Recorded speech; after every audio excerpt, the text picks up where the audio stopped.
चलिए, good evening. सभी लोग इंतजार कर रहे होंगे बिहार दरोगा का टेस्ट का डिस्कशन का, और क्वेश्चन आपने देख लिया होगा हमारे टेलीग्राम पे। अदम्य अतिथि गुरुकुल हमारा टेलीग्राम है। क्वेश्चन आप 100 क्वेश्चन आप देखे होंगे और कंफ्यूजन में होंगे कि इसका आंसर क्या होगा। बस कुछ ही क्षणों में हमारे सारे शिक्षकगण, अदम्य अतिथि गुरुकुल के सारे शिक्षकगण आपके सामने उपस्थित हो जाएंगे और बारी बारी से 100 क्वेश्चन का डिस्कशन आपके पास पहुंच जाएगा और आपको लगेगा वाकई में आज का डिस्कशन बिल्कुल मजेदार रहा। सबसे पहले तो मैं ये बता दूं कि दरोगा का स्पेशल बैच, अरे हमारा ऐड करने का उद्देश्य नहीं है, आपको जानकारी दे दूं। बहुत सारे बच्चे जो फोन करते हैं उसको जानकारी दे दूं कि सर कौन सा बैच कब चल रहा है। तो स्पेशल बैच ऑनलाइन हमारा दो एप्लीकेशन है, एम सिविल सर्विसेज और रहमान सर लाइव क्लासेज। अगर आप इंस्टॉल नहीं किए हुए हैं तो सबसे पहले तो आप उसको इंस्टॉल कर लीजिए। इंस्टॉल करने के लिए क्या करेंगे, प्ले स्टोर में चले जाइए। प्ले स्टोर में आप लिखिएगा रहमान सर लाइव क्लासेज या फिर एम सिविल सर्विसेज, ACS आएगा, आप रजिस्टर्ड कर देंगे और वहां पे देखेंगे आपको कोर्सेज नजर आ जाएगा। वहां पे BPSC के लिए स्पेशल कोर्स मिलेगा, दरोगा का स्पेशल बैच मिलेगा, ऑनलाइन लाइव क्लासेज आपको मिलेगा। समय 4 बजे से 8 बजे तक चलता है, मंडे टू फ्राइडे। सैटरडे तो आप टेस्ट देख ही रहे हैं। ऑफलाइन टेस्ट सुबह में 7 बजे शुरू हो जाती है, हजारों की संख्या में स्टूडेंट आते हैं और यह टेस्ट डिस्कशन के साथ खत्म होती है और सुबह 7 बजे से लेकर के 11 बजे तक यह टेस्ट चलती है। तो आपको यह जानकारी होनी चाहिए कि सर सैटरडे का जो टेस्ट होता है ना, ऑनलाइन का टेस्ट तो मैं कैमरा के सामने करवा देता हूं सर जैसे तैसे नहीं, बल्कि आपको भी फायदा होती है। आपको लगता होगा कि ऑफलाइन में बहुत अच्छा से सर कराते हैं, ऑनलाइन में नहीं कराते हैं, ऐसा नहीं है। लेकिन हाँ, ऑफलाइन में ज्यादा मजा आता है ऑनलाइन के वनिस्पत। लेकिन फिर भी कैमरा के सामने जितना हो सकता है सर बताने का प्रयास करते हैं और आपको वह मैसेज देने का काम करते हैं जहां से आपका कॉन्सेप्ट क्लियर हो जाए। तो BPSC या फिर दरोगा का बैच हो या कमिंग सून SSC का बैच आ रहा है, सिपाही का बैच आ रहा है, आपको वहां पे ऑनलाइन क्लासेज मिल जाएगा अगर आप पटना आने में सक्षम नहीं है तो। अगर आप पटना आते हैं तो कोई बात नहीं, हमारा पता है नया टोला गोपाल मार्केट, आप आकर के हमसे मिल सकते हैं, गुरु रहमान सर से मिल सकते हैं और अपना डाउट को क्लियर कर सकते हैं। थोड़ा सा भी चिंता की बात नहीं है। एक बात और मैं बता दीजिए, मेरा एक रहमान सर का स्पेशल एक किताब आई है 20 सेट का, विद्यासागर प्रकाशन के द्वारा, है ना। आप देखेंगे, आपको इसमें दे भी दिया हूं, लिंक में भी होगा, है ना, लिंक में भी है। किताब जरूर ले लीजिएगा दरोगा का। 23 सेट है वो, 23 सेट का वह किताब है। प्रीवियस जितना भी विश्लेषण के साथ वह किताब दी गई है उसको लेना ना भूलेंगे। आप जहां भी कहीं है वहां से वो किताब मिल जाएगी। पटना में अशोक राजपथ में मिल जाएगा या आप जहां रह रहे वहां से वो किताब को उपलब्ध कर सकते हैं। अग्रवाल पब्लिकेशन का है रहमान सर का, या फिर अभी जो विद्यासागर का किताब आई है वह भी आप ले सकते हैं, कहीं भी ले सकते हैं। आप देखेंगे वो किताब मार्केट में मिल जाएगा। सेट बनाना ना भूलेंगे, क्योंकि वह सेट जब आप प्रतिदिन एक बनाएंगे तो आपके पास अभी समय है, वह किताब को खत्म कीजिए ताकि वह दूसरी किताब फिर आ जाएगी तो फिर आपको समय नहीं मिलेगा। अभी कोई मार्केट में वैसी किताब नहीं है तो उस किताब को एक बार तो बनाना ही चाहिए। और अग्रवाल पब्लिकेशन से जो किताब आई है उस किताब को भी आप बना लीजिए। 2-2, 3-3 किताब अभी तुरंत आई है।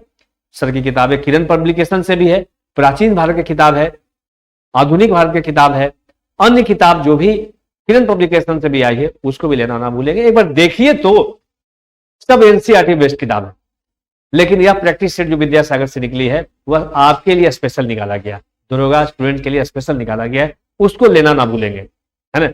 पहले भी काफी किताबें विद्यासागर से आ रही थी, यह किताब सिर्फ और सिर्फ आपके लिए है, तो यह किताब लेना ना भूले, बनाना ना भूले, है ना।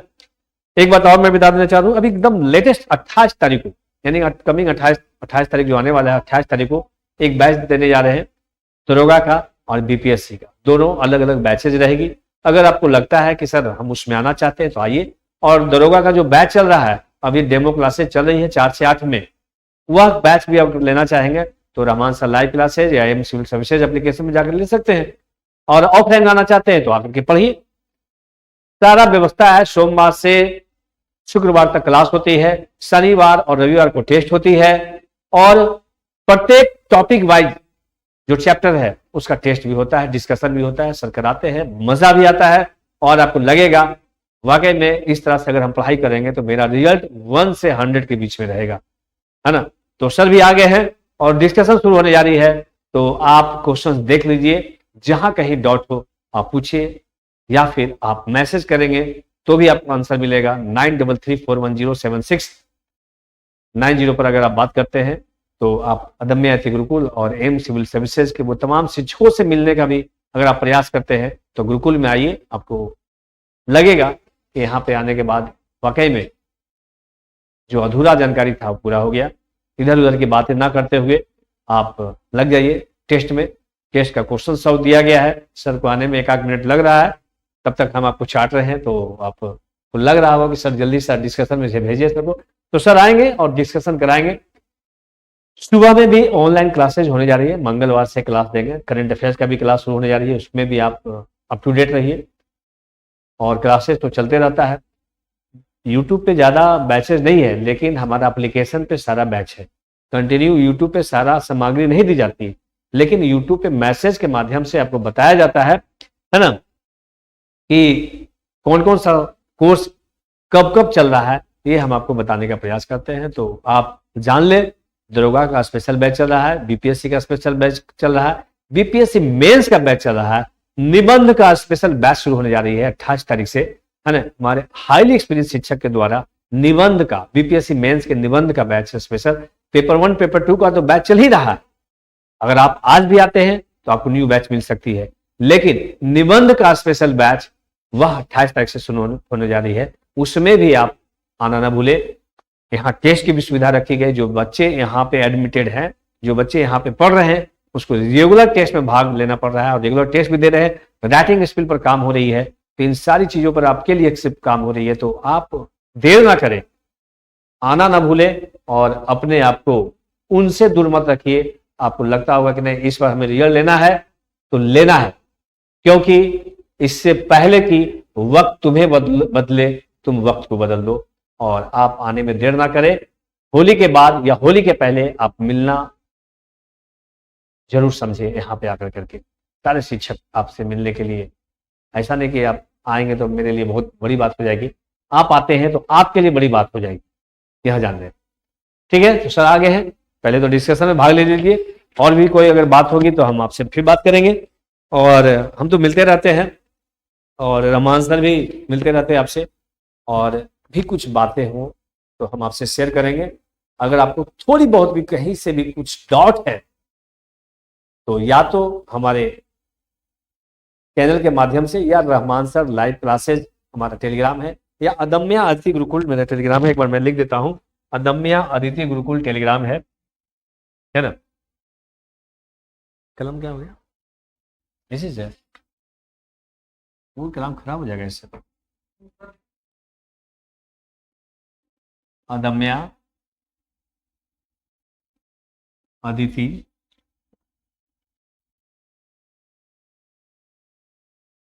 गुरुकुल, यह टेलीग्राम जो है, इस पर जो क्वेश्चंस आप देख रहे होंगे, अभी क्वेश्चन दिया गया होगा रेड कलर से, व्हाइट कलर करता ज्यादा अच्छा है ना। इस टेलीग्राम के माध्यम से आपको क्वेश्चंस मिल जाता होगा, लेकिन डिस्कशन अभी तो चल रहा है, लेकिन अगर ऑफलाइन में प्रयास करते हैं तो ऑफलाइन में आने का प्रयास कीजिए, आपको सारा डिटेल्स में जानकारी आपको मिलेगा। और हमारा एप्लीकेशन जो है वो भी मैं बता दूं, एक ACS है, यानी एम सिविल सर्विसेज।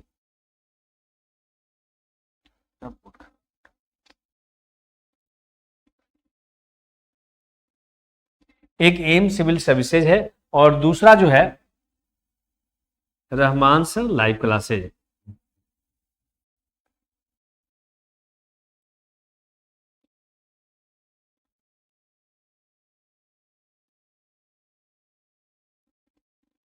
यहाँ रहमान सर का फोटो आ जाएगा, है ना, देखेंगे। तो ये दोनों एप्लीकेशन पे बहुत सारे कोर्सेज दिया गया, इस कोर्सेज के बारे में आपको जानना जरूरी है। और लगता है अभी ऑफर वगैरह भी है, दरोगा का जो भी कैंडिडेट तैयारी कर रहे हैं, ऐसा नहीं कि एक ही टीचर 2 सब्जेक्ट पढ़ा रहे हैं, सब्जेक्ट वाइज शिक्षक है। यानी हिस्ट्री में गुरु रहमान सर, है ना, पॉलिटी में अमरजीत सर, ज्योग्राफी में कुणाल सर पढ़ा रहे हैं, सुबोध सर पढ़ा रहे हैं। सुबोध सर आपका बैच में देखेंगे इंट्रोडक्शन क्लास लिए हैं, अगर आप नहीं भी खरीदना चाहते हैं तो आप एप्लीकेशन को डाउनलोड कीजिए रहमान सर लाइव क्लासेज को। आप इंट्रोडक्शन क्लास में देखिएगा, डेमो दिया गया है आपको, 5-7 क्लासेज ऐसे ही दिया गया है। आप देखिए, पहले आपको ज्योग्राफी के क्लास देखिए, हिस्ट्री के क्लास देखिए, बायोलॉजी के क्लास देखिए, है ना, पॉलिटी के क्लास देखिए, आपको लगेगा वाकई में सर पढ़ा रहे हैं तो समझ में आ रहा है। नहीं जीरो से, यानी शुरू से आप देखिए, आपको शुरू से देखने में आपको लगेगा कि जब हम शुरू से देख रहे हैं तो कोर्स लेने में क्या दिक्कत है। कोर्स जब लीजिएगा तो आपको ज्यादा समझ में आएगा, पूरा मिलेगा। लेकिन शुरुआत का जो बैचेज है 5-10 क्लास जो मैंने शुरू का दे दिया हूं, ऐसा ही आप देख सकते हो उसको, है ना, किस एप्लीकेशन पे, तो रहमान सर लाइव क्लासेज अब रजिस्टर करेंगे आप, वहां पे डेमो क्लासेज 24 जनवरी को वह कोर्सेज है, 1999 रुपया है। आप जाएंगे वहां पे, आप जैसे ही प्ले में जाएंगे आपका कोर्स खुल जाएगा। इंट्रोडक्शन क्लास में देखेंगे डेमो लिखा हुआ है, आप ज्योग्राफी का, बायोलॉजी का, पॉलिटी का, किसी भी क्लास को आप देख सकते हैं फ्री ऑफ कॉस्ट।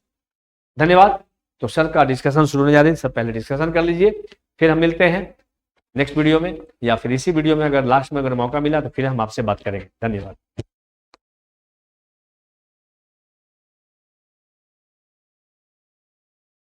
नमस्ते, नमस्कार, आदाब, जय हिंद, भारत माता की जय, वंदे मातरम, वंदे मातरम, वंदे मातरम। मैं गुरु रामानंद मैं गुरुकुल से। आज शनिवार का टेस्ट का कौन सा टेस्ट है? 27वां टेस्ट है आपके सामने में। उसके पहले मैं बता दूं कि नकलजियो सावधान और विद्यासागर का जो 23 सेट का आया है उसका विश्लेषण, क्वेश्चन सहित उसका विश्लेषण आप जरूर पढ़िएगा, क्योंकि वो आपके लिए बहुत ही महत्वपूर्ण साबित होगी। अब और ये कब पता चलेगा? ये पता चलेगा आपकी परीक्षा देने के बाद। तो देखिए, बौद्ध तथा जैन दोनों ही धर्म विश्वास करते थे, कर्म तथा पुनर्जन्म के सिद्धांत पर विश्वास करते थे। मृत्यु के पश्चात मोक्ष संभव है या केवल जैन धर्म में था, बौद्ध धर्म में था कि मृत्यु के पहले भी यानी निर्वाण की प्राप्ति हो सकती थी। स्त्री और पुरुष दोनों ही मोक्ष प्राप्त कर सकते थे, दिगंबर में नहीं था। ये उन्हें मध्यम मार्ग सर्वश्रेष्ठ ये बौद्ध धर्म का था, यानी इसमें एक होगा। निम्नलिखित में कौन सा एक सही सुमेलित है? काकतीय, होयसल, देवगिरी यादव, होयसल द्वार समुद्र, पांडे मदुरा, यानी होयसल द्वार समुद्र, होयसल द्वार समुद्र। मौर्य काल में संस्थान संचार का संबंध निम्नलिखित में क्या है? संस्थान संचार का संबंध आपको है गुप्तचर से। संस्था अपना काम एक स्थान पर स्थिर करता था, जबकि संचार अपना काम घूम घूम कर एक स्थान दूसरे स्थान पर घूम घूम करता था।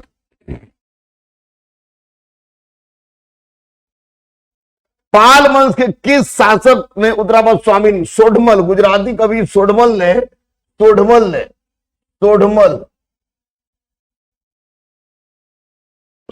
ने धर्मपाल को उत्तरापद स्वामी की उपाधि प्रदान की थी?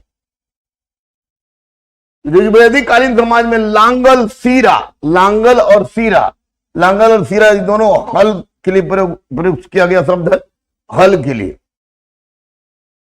दिल्ली सल्तनत के किस सुल्तान ने नायबे मामलिकत पद की स्थापना की? ये था आपको बहराम शाह। इस पद पर बैठने वाला प्रथम व्यक्ति था मलिक एतकीन, और प्रथम भारतीय था इमामुद्दीन रेहान। मलिक अंबर का संबंध दक्षिण भारत के अहमदनगर से है। इसे दक्षिण भारत में रहितवारी व्यवस्था का जनक भी माना जाता है।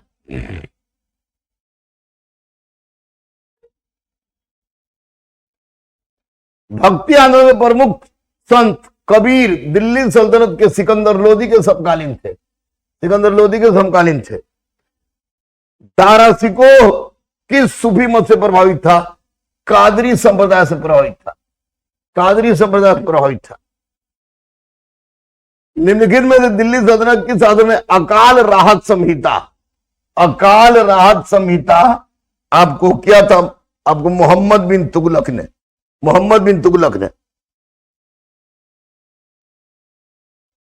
अंग, चंपा, वज्जी, वैशाली, गांधार, तक्षशिला, पूर्व इंद्रप्रस्थ। इसका वज्जी गलत है। मेरासनी ने भारतीय समाज को 7 वर्गों में बांटा।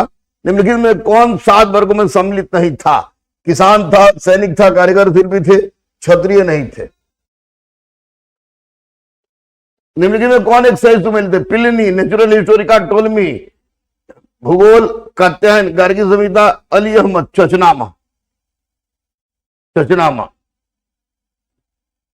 निम्नलिखित घटनाओं को काल कर्मानुसार व्यवस्थित कीजिए और नीचे दिए गए पुट से सही का कीजिए।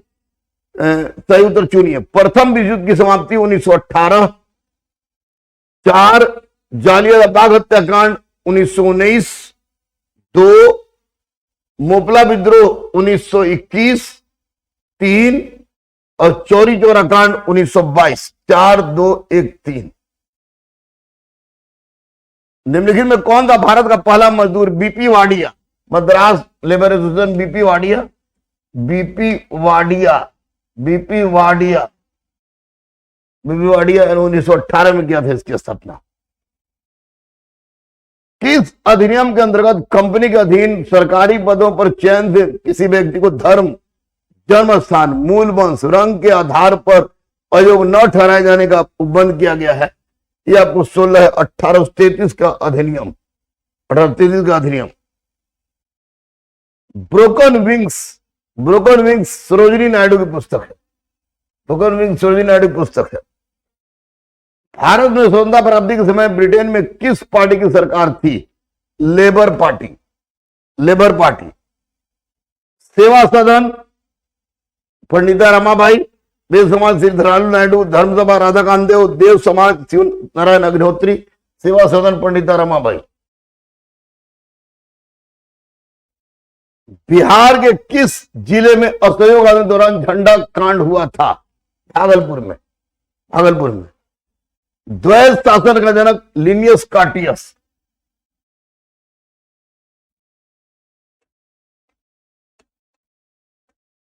लिनियस कार्टियस, कोई नहीं होगा। 1888 में इलाहाबाद में संपन्न होने में बहुमूल्य सहायता प्रदान की थी। दरभंगा के राजा महेश ठाकुर ने जगह नहीं मिल रहा था भारतीय राष्ट्रीय कांग्रेस की स्थापना के लिए, इसलिए दरभंगा के राजा महेश ठाकुर ने इलाहाबाद का लोअर काउंसिल खरीद कर कांग्रेस को दान दे दिया था। लेकिन किसने भारत विभाजन संबंधी बाल्कन प्लान का खाका तैयार किया था? WR गोरले, WR गोरले। यूनाइटेड इंडियन पेट्रियोटिक एसोसिएशन के गठन का मूल उद्देश्य था कांग्रेस का विरोध करना। ये थे आपको सर सैयद अहमद खान और बनारस के राजा ईश्वर प्रसाद। तो मेरी बात जरूर मानिएगा, विद्यासागर का 23 से 2002 से लेकर 2023 तक, 2002 से लेकर 2023 तक विद्यासागर का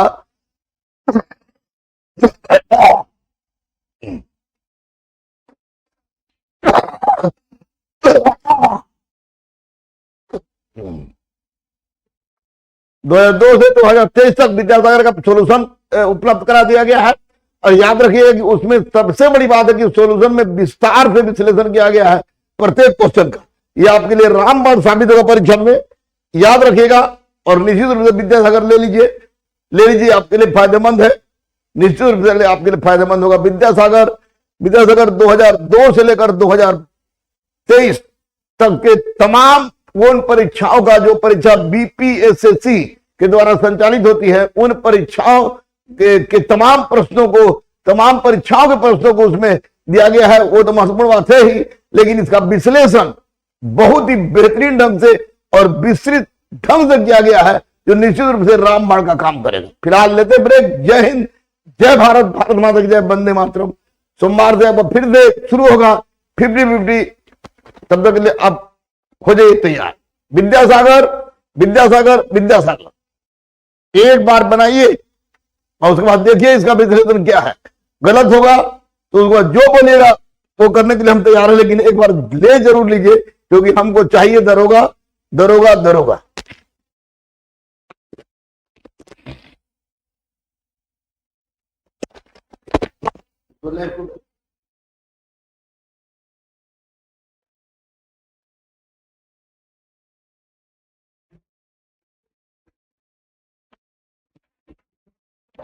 चलिए, गुड इवनिंग। सबसे पहले आप लोग को दारोगा का ये महत्वपूर्ण सेट और ये 25 नंबर का क्वेश्चन देखते हैं।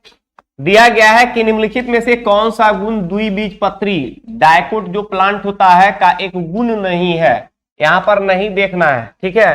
तो सबसे पहले आप याद रखिएगा कि इसका आंसर हो जाएगा रेशेदार जड़। देखिए, आप बात समझिएगा कि अगर पूछेगा कि मोनोकोट होता है और एक होता है डायकोट।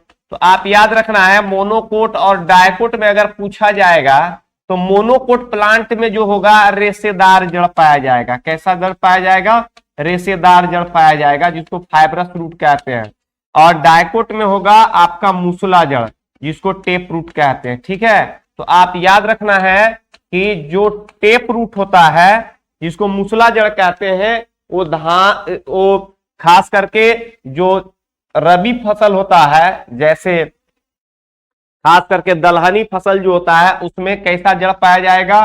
टेप रूट पाया जाएगा। और धान, गेहूं, मक्का, जौ, ये सब में कैसा? रेशेदार फल। तो आंसर क्या करेंगे इसका? डी नंबर करेंगे। ठीक है, चलिए नेक्स्ट आगे चलिए।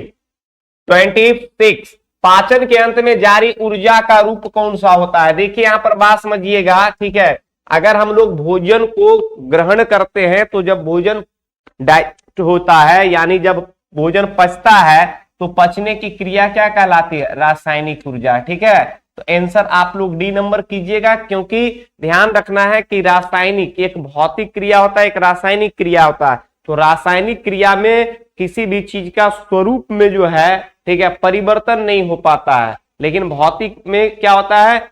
उसका स्वरूप में क्या होता है? परिवर्तन होता है। तो आंसर आप याद रखना है, आंसर हो जाएगा आपका डी। जैसे दूध से दही का बनना, ठीक है, वो कैसी क्रिया है? तो आप याद रखना है रासायनिक। चलिए नेक्स्ट आगे चलेंगे।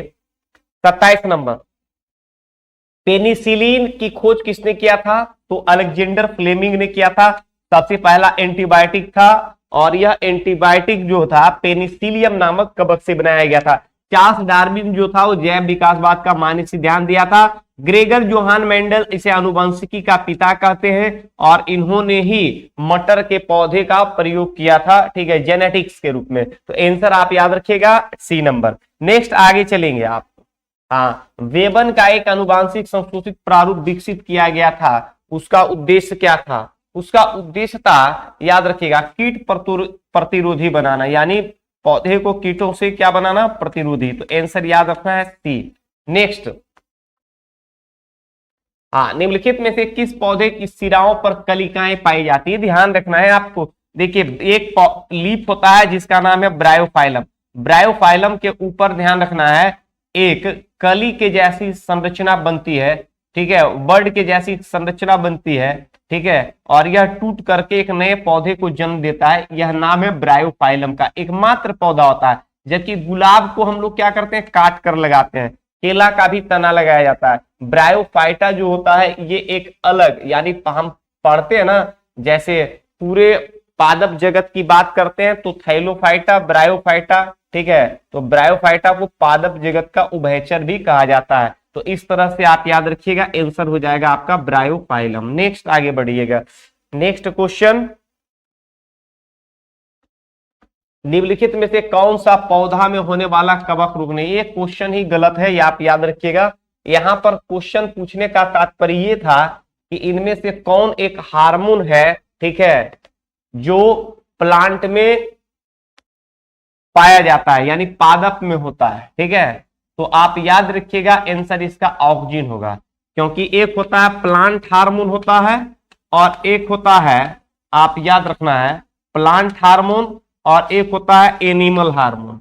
एनिमल हार्मोन होता है, ठीक है, एनिमल हार्मोन होता है। तो यहां पर आप याद रखना है दो चीज होगा, एक प्लांट हार्मोन और एक एनिमल हार्मोन। आप देखिए प्लांट हार्मोन में ध्यान रखना है ऑक्सिन प्लांट हार्मोन है, gibberellin, cytokinin, abscisic acid, ethylene, ये सभी प्लांट हार्मोन के उदाहरण है। और एनिमल हार्मोन में आता है इंसुलिन, थायरॉक्सिन, एड्रिलिन, ये सभी एनिमल हार्मोन के उदाहरण है। जबकि एस्ट्रोजन, प्रोजेस्टेरोन, टेस्टोस्टेरोन, ये जो भी हार्मोन है, ठीक है, ग्लूकागॉन, सोमैटोस्टेटिन, इंसुलिन, ये सभी हार्मोन्स के उदाहरण है और ये सभी एनिमल हार्मोन्स, ठीक है। जबकि प्लांट हार्मोन में आप याद रखना है auxin, gibberellin, cytokinin, abscisic acid, ethylene, ठीक है, फ्लोरोजिन्स, ये सभी प्लांट हार्मोन के उदाहरण हैं। तो इस तरह से यहाँ पर आंसर इस चीज को याद रखिएगा। नेक्स्ट आगे बढ़ेंगे हम लोग। निम्नलिखित में से कौन सा पौधा में होने वाला कवक रोग नहीं है? याद रखना है कवक रोग नहीं है। तो साइट्रस कैंकर जो होता है ये जीवाणु से होता है और ये नींबू के, याद रखना है, पौधे पर होता है, ठीक है, इस चीज को आप याद रखना है। Red rot of sugarcane जो होता है ये कवक के द्वारा होता है। Red rot of sugarcane, ध्यान रखिएगा, गन्ना में एक बीमारी होता है जिसका नाम है red rot of sugarcane. ठीक है, red rot of sugarcane disease जो होता है ये आप याद रखना है, ये गन्ना में होता है और ये होता है कोलेटो, याद रखना है कोलेटोट्राइकम, कोलेटोट्राइकम, ठीक है, कोलेटोट्राइकम फालकेटम नामक कवक से होता है। एक चीज ये ध्यान रखिएगा, और एक बीमारी होता है रस्ट और अस्मट, रस्ट और अस्मट बीमारी होता है, रस्ट और अस्मट बीमारी होता है, ये गेहूं में होता है। कहां होता है? गेहूं में होता है, और इसमें दो कवक होता है, एक आप याद रखना है, एक पक्सीनिया होता है, एक पक्सीनिया नामक कवक भाग लेता है, और एक अस्टिलागो, अस्टिलागो नामक कवक भाग लेता है। तो आप याद रखना है पक्सीनिया और अस्टिलागो नामक कवक से क्रमशः ध्यान रखना है आपको, रस्ट और अस्मट बीमारी होता है जो गेहूं से संबंधित है, और यह कवक से, ठीक है। तो इस तरह से इस चीज को याद रखिएगा। तो आंसर आप करेंगे साइट्रस कैंकर। नेक्स्ट आगे बढ़ेंगे, क्वेश्चन नंबर नेक्स्ट, आमतौर पर कलर ब्लाइंडनेस क्या है? तो कलर ब्लाइंडनेस जो है, ध्यान रखना है आपको, एक आनुवांशिक प्रकृति है जिसमें लाल और रेड और आप याद रखना है ग्रीन जो होता है, ठीक है, ग्रीन कलर की पहचान नहीं कर पाते हैं लोग, ठीक है, जनरली आप याद रखना है। तो हीमोफीलिया हो, कलर ब्लाइंडनेस हो, क्लिफेल्टर सिंड्रोम हो, पटाउ सिंड्रोम हो, ये सभी जो है एक आनुवांशिक रोग है। यहां तक कि डायबिटीज भी ध्यान रखना है, डायबिटीज भी जो है, ठीक है, वो भी आनुवांशिक रोग है, ठीक है। तो इस तरह से आप याद रखना है, आंसर ए नंबर होगा। नेक्स्ट आगे बढ़ेंगे, अब चलिए E300 का सामान्य नाम क्या है? Vitamin C. देखिए विटामिन सी नींबू, संतरा, मौसमी, आंवला इत्यादि चीजों में पाया जाता है, और यह खास करके हमारे मसूड़े के लिए अति आवश्यक है, मसूड़ा यानी गम के लिए अति आवश्यक है, ठीक है। रेटिनॉल ध्यान रखना है, इसको हम लोग vitamin A, sorry retinol, retinol को विटामिन ए कहा जाता है, और यह जो है आंख के लिए जरूरी है। विटामिन B1 को थायमिन के नाम से जाना जाता है, और विटामिन डी को कैल्सीफेरॉल के नाम से जाना जाता है। इस तरह से आंसर जो करेंगे आप लोग यहां पर बी नंबर करेंगे। नेक्स्ट आगे बढ़ेंगे, नेक्स्ट क्वेश्चन आगे, मानव शरीर में निषेचन की क्रिया कहां संपन्न होती है? देखिए एक तो प्लांट में भी निषेचन होता है, फर्टिलाइजेशन होता है, और एक एनिमल में होता है। तो पहले आप याद रखिएगा, ठीक है, अगर प्लांट में पूछेगा कि निषेचन कहां होता है तो ओवरी में होता है, ठीक है, ओवरी में होता है, ठीक है, क्योंकि ओवरी में ही यहां पर क्या होता है, ओभा का निर्माण होता है, परागकण जाता है, फर्टिलाइजेशन हो जाता है। एनिमल में आप याद रखना है, ओवरी के अंदर, एनिमल में ओवरी के अंदर ओभा बनता है, जिसको अंडाणु कहते हैं, जिसको क्या कहते हैं, अंडाणु कहा जाता है, ठीक है। और एक चीज ध्यान रखना है, ये ओभा जो होता है फैलोपियन ट्यूब में, ठीक है, फर्टिलाइजेशन में भाग लेता है। तो निषेचन की क्रिया संपन्न फैलोपियन ट्यूब में होता है, जबकि अंडाशय में ओभा का निर्माण होता है, और यूट्रस जिसको गर्भाशय कहते हैं, इसमें आप याद रखना है भ्रूण का विकास होता है, भ्रूण का विकास होता है, यानी बच्चे का विकास गर्भाशय में होता है। तो अलग अलग है, और योनि मार्ग जो है एक रास्ता है, ठीक है, जहां से स्पर्म को रिलीज करवाया जाता है। तो आंसर आप याद रखना है, आंसर हो जाएगा आपका सी नंबर, फैलोपियन ट्यूब। किस हार्मोन के स्राव के कारण हृदय की धड़कन और श्वसन दर एक साथ वृद्धि होता है? तो आप याद रखना है, ये तो बहुत आसान प्रश्न है, एड्रेनलिन।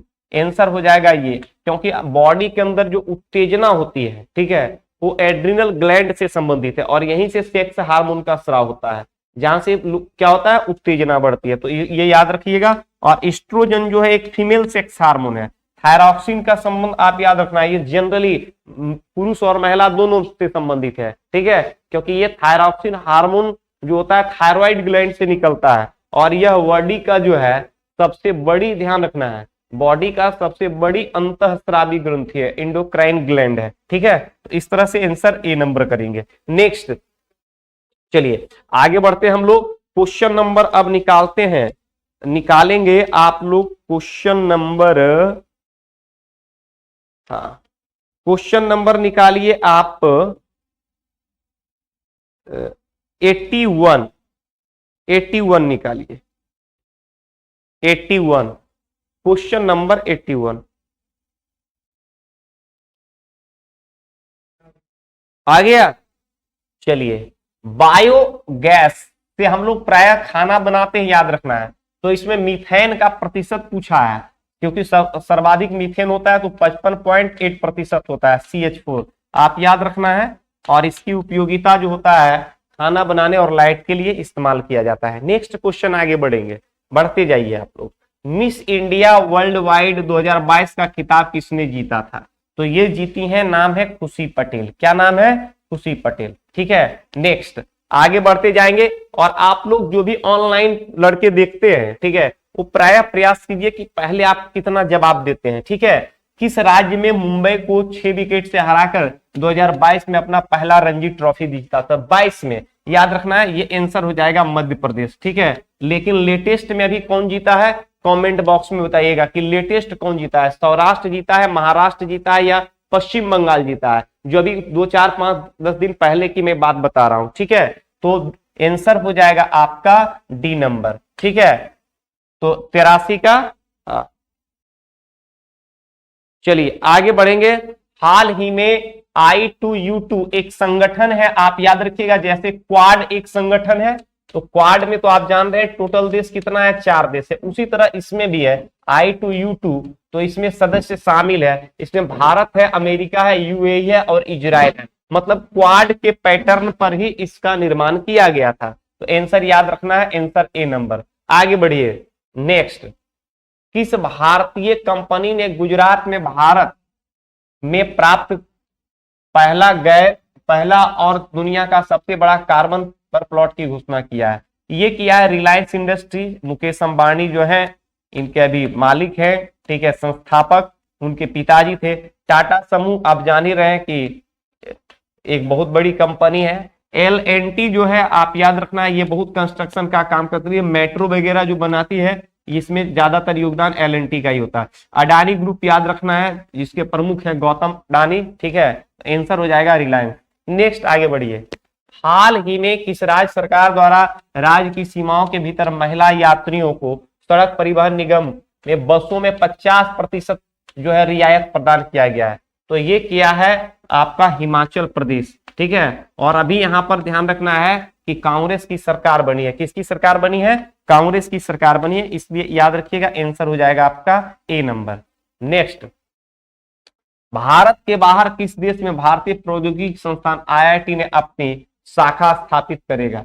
ठीक है, तो यहां पर आंसर जल्दी से करेंगे आप लोग। आंसर क्या हो जाएगा?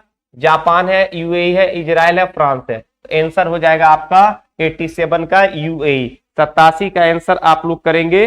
ठीक है, UAE। ठीक है, नेक्स्ट, वर्ष 2030 में पुरुष हॉकी विश्व कप का आयोजन किन 2 शहरों में होगा? ऐसे तो आप याद रखिएगा उड़ीसा में होगा, लेकिन उड़ीसा का 2 शहर भुवनेश्वर और राउरकेला। ठीक है, इसलिए आंसर क्या हो जाएगा आपका ए। नेक्स्ट आगे बढ़ेंगे। यूनेस्को द्वारा अंतरराष्ट्रीय शिक्षा दिवस 2023 के थीम महिलाओं को समर्पित करने की घोषणा की है। तो याद रखना है, खास करके यूनेस्को जो है अंतरराष्ट्रीय शिक्षा दिवस, देखिए शिक्षा का बढ़ावा हर जगह होना चाहिए। ठीक है, लेकिन कहीं कहीं क्या है, थोड़ा सा इसको अधिकार को रोका गया है, और उसमें नाम आता है किसका? अफगानिस्तान का। ठीक है, महिलाओं के शिक्षा को लेकर के, और पाकिस्तान का जो बलूच वाला एरिया है। तो इस तरह से आप याद रखिएगा, आंसर हो जाएगा आपका अफगानिस्तान। ठीक है, आंसर ए नंबर। नेक्स्ट, हाल ही में किसके द्वारा स्वदेशी मोबाइल ऑपरेटिंग सिस्टम ब्रह्मोस विकसित किया गया है? जल्दी से बताइएगा। यहां पर 4 ऑप्शन दिया गया है। 90 का आंसर करेंगे आप लोग। IIT आंसर करेंगे मद्रास। ठीक है, आंसर क्या हो जाएगा? IIT मद्रास। नेक्स्ट, हाल ही में भारतीय डाक पहुंचाने के लिए तरंगमल सेवा का शुरुआत किया गया है। कहां किया गया है? केरल में, गोवा में, गुजरात में, पश्चिम बंगाल। 4 ऑप्शन है, जल्दी से आप लोग बताइएगा कहां किया गया है। ठीक है, तो ये शुरुआत किया गया गुजरात में। नेक्स्ट, हाल ही में भारतीय नौसेना की 5वीं स्तर की पनडुब्बी को शामिल किया गया है। क्या नाम है इसका? वागीर। आप याद रखना है, बागसीर, बेला, करंज, ये सभी पनडुब्बियां हैं। आंसर हो जाएगा आपका बी बागीर। चलिए 93 93 तेलंगाना सरकार क्रांति वेलुगु योजना के द्वारा जो है संस्करण का उद्देश्य प्रारंभ किया है। क्या किया है? इसमें निःशुल्क अंगों की जांच होगा, निःशुल्क अंगों की जांच। तो वेलुगु योजना का संबंध है निःशुल्क अंगों की जांच से। नेक्स्ट, इनमें से किस मंत्रालय द्वारा डिजिटल पहल उत्सव पोर्टल की शुरुआत किया गया है? डिजिटल पोर्टल ये किया गया पर्यटन मंत्रालय के द्वारा। किसके द्वारा? पर्यटन मंत्रालय के द्वारा किया गया है। ठीक है, चलिए अब दिया गया हाल ही में शुरू तेग बहादुर का जो है नरेंद्र मोदी ने रुपए सिक्के जारी किए हैं। ठीक है, आप याद रखना है ये सिक्का जारी हुआ है 400 400। ठीक है, तो याद रखिएगा।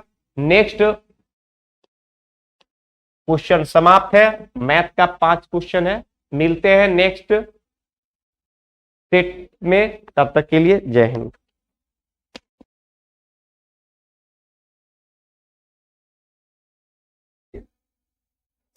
कैमरा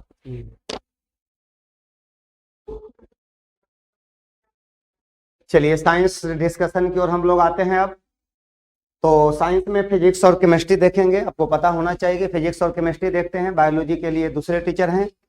तो देखा जाए साइंस से में ये 36 नंबर क्वेश्चन आपका है, फिजिक्स का है। वाहनों में अपनी व्यापक दृष्टि के लिए, मतलब ये बहुत बड़ा क्षेत्र के लिए, व्यापक दृष्टि के लिए, दृष्टि क्षेत्र के लिए कौन सा दर्पण पीछे के रूप में प्रयोग किया जाता है? तो मतलब कि साइड मिरर के रूप में। कहने का मतलब ये हुआ कि साइड मिरर के रूप में। हाँ, तो आपका व्यापक दृष्टि क्षेत्र के लिए कौन सा दर्पण पीछे के लिए प्रयोग किया जाता है? मतलब कि आप ये कह सकते हैं कि पीछे के लिए प्रयोग किया जाता है, अर्थात ये हो गया साइड मिरर के रूप में। आप कह सकते हैं कि साइड मिरर, हाँ साइड मिरर के रूप में हम लोग किस दर्पण का यूज करते हैं? तो वाहनों के साइड मिरर के रूप में हम लोग उत्तल दर्पण का प्रयोग करते हैं। इंग्लिश में हम लोग इसी को कहते हैं कॉन्वेक्स मिरर कहिएगा, कॉन्वेक्स मिरर। ये जो होता है हमेशा काल्पनिक प्रतिबिंब का निर्माण करता है, हमेशा काल्पनिक प्रतिबिंब का निर्माण करता है, हमेशा काल्पनिक प्रतिबिंब बनाता है, प्रतिबिंब का निर्माण करता है।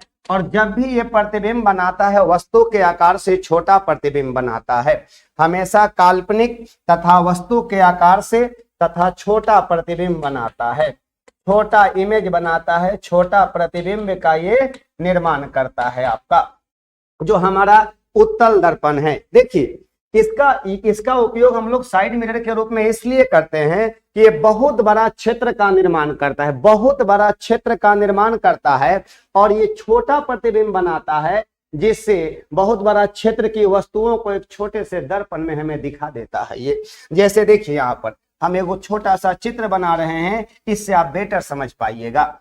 अब देखिए यहाँ पर इसको हम लोग अंदर से रंग देते हैं, मतलब कि इसका रिफ्लेक्टिंग सरफेस जो होता है, परावर्तक सतह जो होता है उठा हुआ होता है।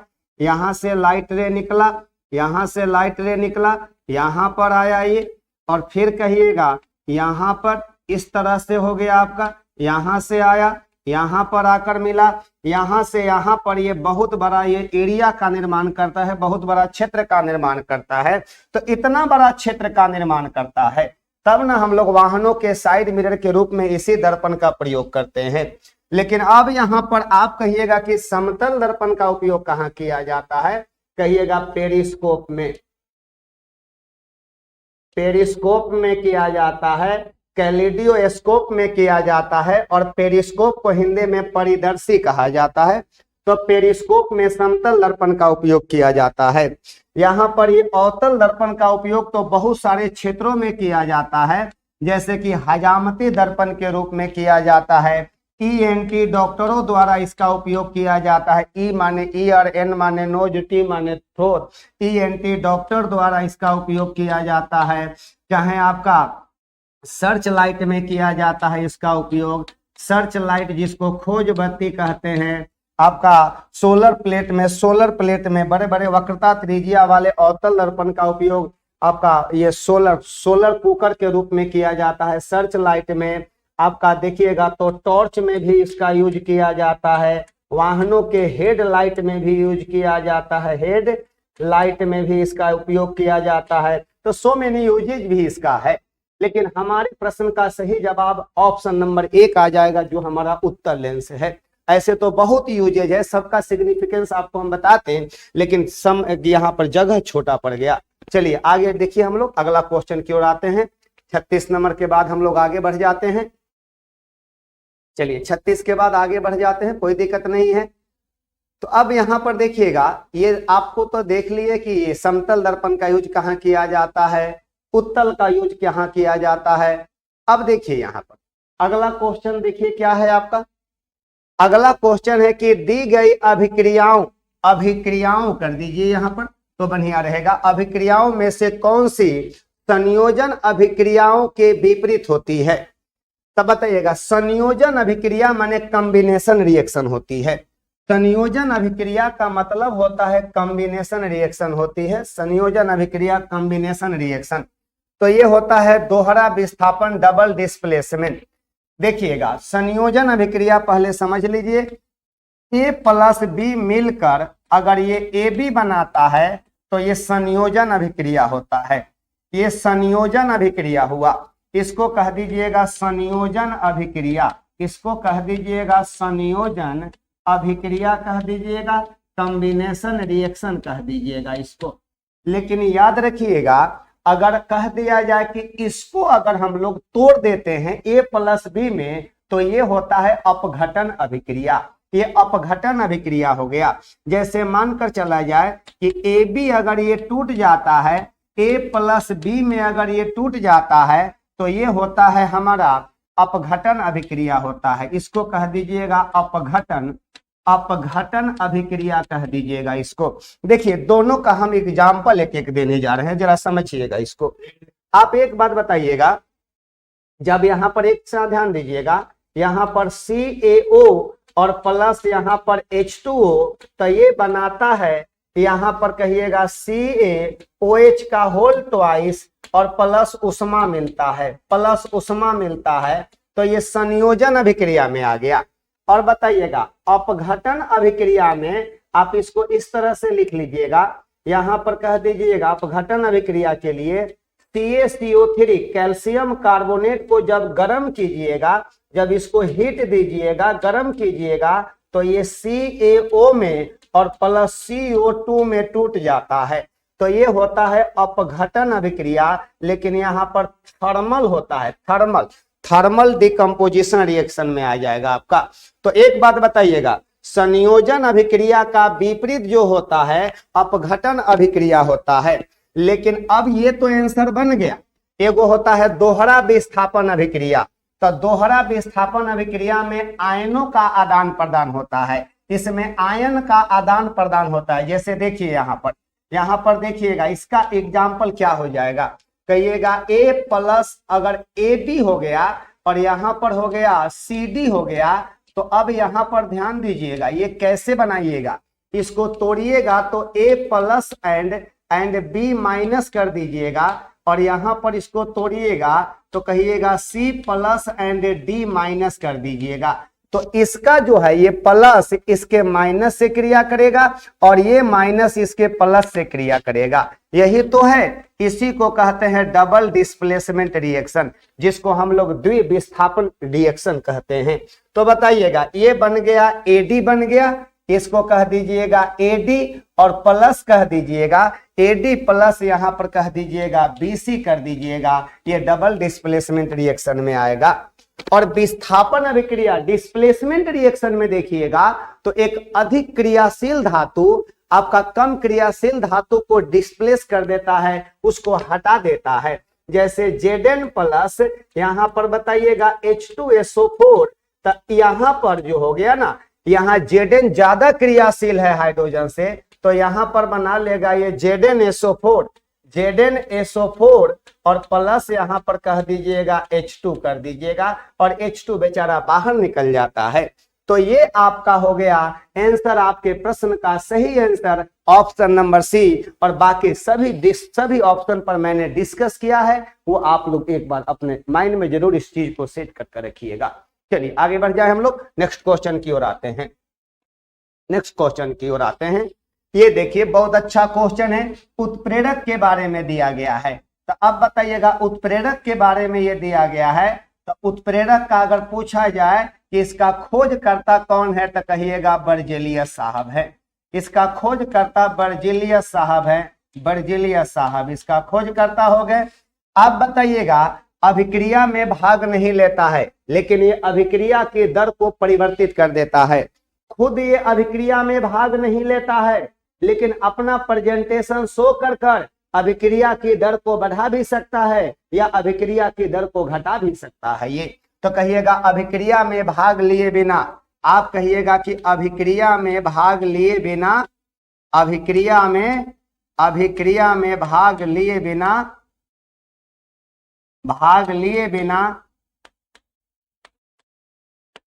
बिना अभिक्रिया की दर को परिवर्तित कर देता है।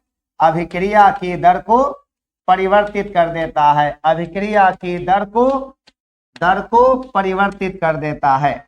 परिवर्तित कर देता है माने चेंज कर देता है, परिवर्तित कर देता है, परिवर्तित कर देता है। हाँ, अभिक्रिया की दर को परिवर्तित कर देता है। तो ये कह दीजिएगा परिवर्तित कर देना का मतलब कि बढ़ा भी सकता है या घटा भी सकता है। कहिएगा इंक्रीज करना या डिक्रीज, बढ़ा भी सकता है, कहिएगा बढ़ा भी सकता है या घटा भी सकता है, बढ़ा भी सकता है या घटा भी सकता है, ये घटा भी सकता है। तो अब बताइएगा परिवर्तित कर देने का मतलब बढ़ा भी सकता है या घटा भी सकता है। खुद ये अभिक्रिया में भाग नहीं लेता है, लेकिन अपना प्रेजेंटेशन शो कर अभिक्रिया की दर को ये परिवर्तित कर देता है, चेंज कर देता है। तो उत्प्रेरक वे पदार्थ है जो अभिकारकों को मुक्त करता है, अभिकारकों को नहीं, अभिकारकों को तीव्र करता है। कहिएगा अभिकारकों को, यहाँ कारको होना चाहिए, अभिकारकों यहाँ पर होनी चाहिए। अभिकारकों को निष्क्रिय कर देता है, नहीं, अभिकारकों को चेंज कर देता है, परिवर्तित कर देता है। ऑप्शन नंबर आपका बी ऑप्शन सही है। उत्प्रेरक वह रासायनिक पदार्थ है आपका अभिक्रिया में भाग लिए बिना अभिक्रिया की दर को ये चेंज कर देता है। तो आपके प्रश्न का सही आंसर ऑप्शन नंबर बी आ जाएगा। चलिए आगे बढ़ जाते हैं हम लोग। नेक्स्ट क्वेश्चन क्या है जरा ध्यान दीजिएगा। निम्नलिखित में कौन सी अभिक्रिया उष्माशोषी अभिक्रिया, उष्माशोषी का मतलब हो गया इंडोथर्मिक, उष्माशोषी का मतलब हो गया यहां पर कहिएगा इंडोथर्मिक, इंडोथर्मिक रिएक्शन में आएगा, उष्माशोषी अभिक्रिया में आएगा। तो कहिएगा अगर जल में, अगर पानी में अम्ल या क्षार घोलिएगा, तो कहिएगा पानी में अम्ल या क्षार के घोलने की क्रिया अत्यंत उष्माक्षेपी होती है। अगर अम्ल में, देखिए अगर पानी में अम्ल घोलिए या क्षार घोलिएगा, अम्ल घोलिए या क्षार घोलिएगा, तो इसके दौरान उष्मा निकलता है। तो कहिएगा पानी में सोडियम हाइड्रोक्साइड, सोडियम हाइड्रोक्साइड का मतलब NaOH जब घोलिएगा, तो ये क्षार घोल रहे हैं, तो कहिएगा ये उष्माक्षेपी होता है। ये हमारा हो गया उष्माक्षेपी अभिक्रिया हो गया। इंग्लिश में कहिएगा एक्सोथर्मिक, ये होता है एक्सोथर्मिक में आ जाएगा, एक्सोथर्मिक में आ जाएगा। फिर बताइएगा सल्फ्यूरिक एसिड का तनुकरण, ये भी हो जाएगा एक्सोथर्मिक हो जाएगा, एक्सोथर्मिक में आ जाएगा। ठीक इसी प्रकार से प्राकृतिक गैसों का जलना, तो दहन की क्रिया जो होती है ना, जिसको दहन कहते हैं, कंबसन कहा जाता है, तो कंबसन की क्रिया जो होती है ये भी हमारा उष्माक्षेपी होती है। ये भी किसी चीज को जलाइएगा तो उष्मा निकलेगा ना, तो उष्माक्षेपी अभिक्रिया। लेकिन ये फेरस सल्फेट का अपघटन, ये उष्माशोषी अभिक्रिया, क्योंकि फेरस सल्फेट जो होता है FeSO4 इंटू कह दीजिएगा 7H2O, तो इसमें से ये लवण हो गया, हाइड्रेटेड साल्ट हो गया, ये आपका हाइड्रेटेड साल्ट हो गया। इसमें वाटर मॉलिक्यूल है, आपसे हम कहेंगे इसमें से वाटर मॉलिक्यूल को निकालना है, तो क्या कीजिएगा, कहिएगा कि सर आसान सी तो भाषा है कि इसमें से वाटर मॉलिक्यूल को निकालना है, तो हम लोग इसको गर्म करेंगे, और गर्म करेंगे मतलब कि उष्मा इसको देंगे, उष्मा देंगे मतलब कि उष्मा शोषी अभिक्रिया है।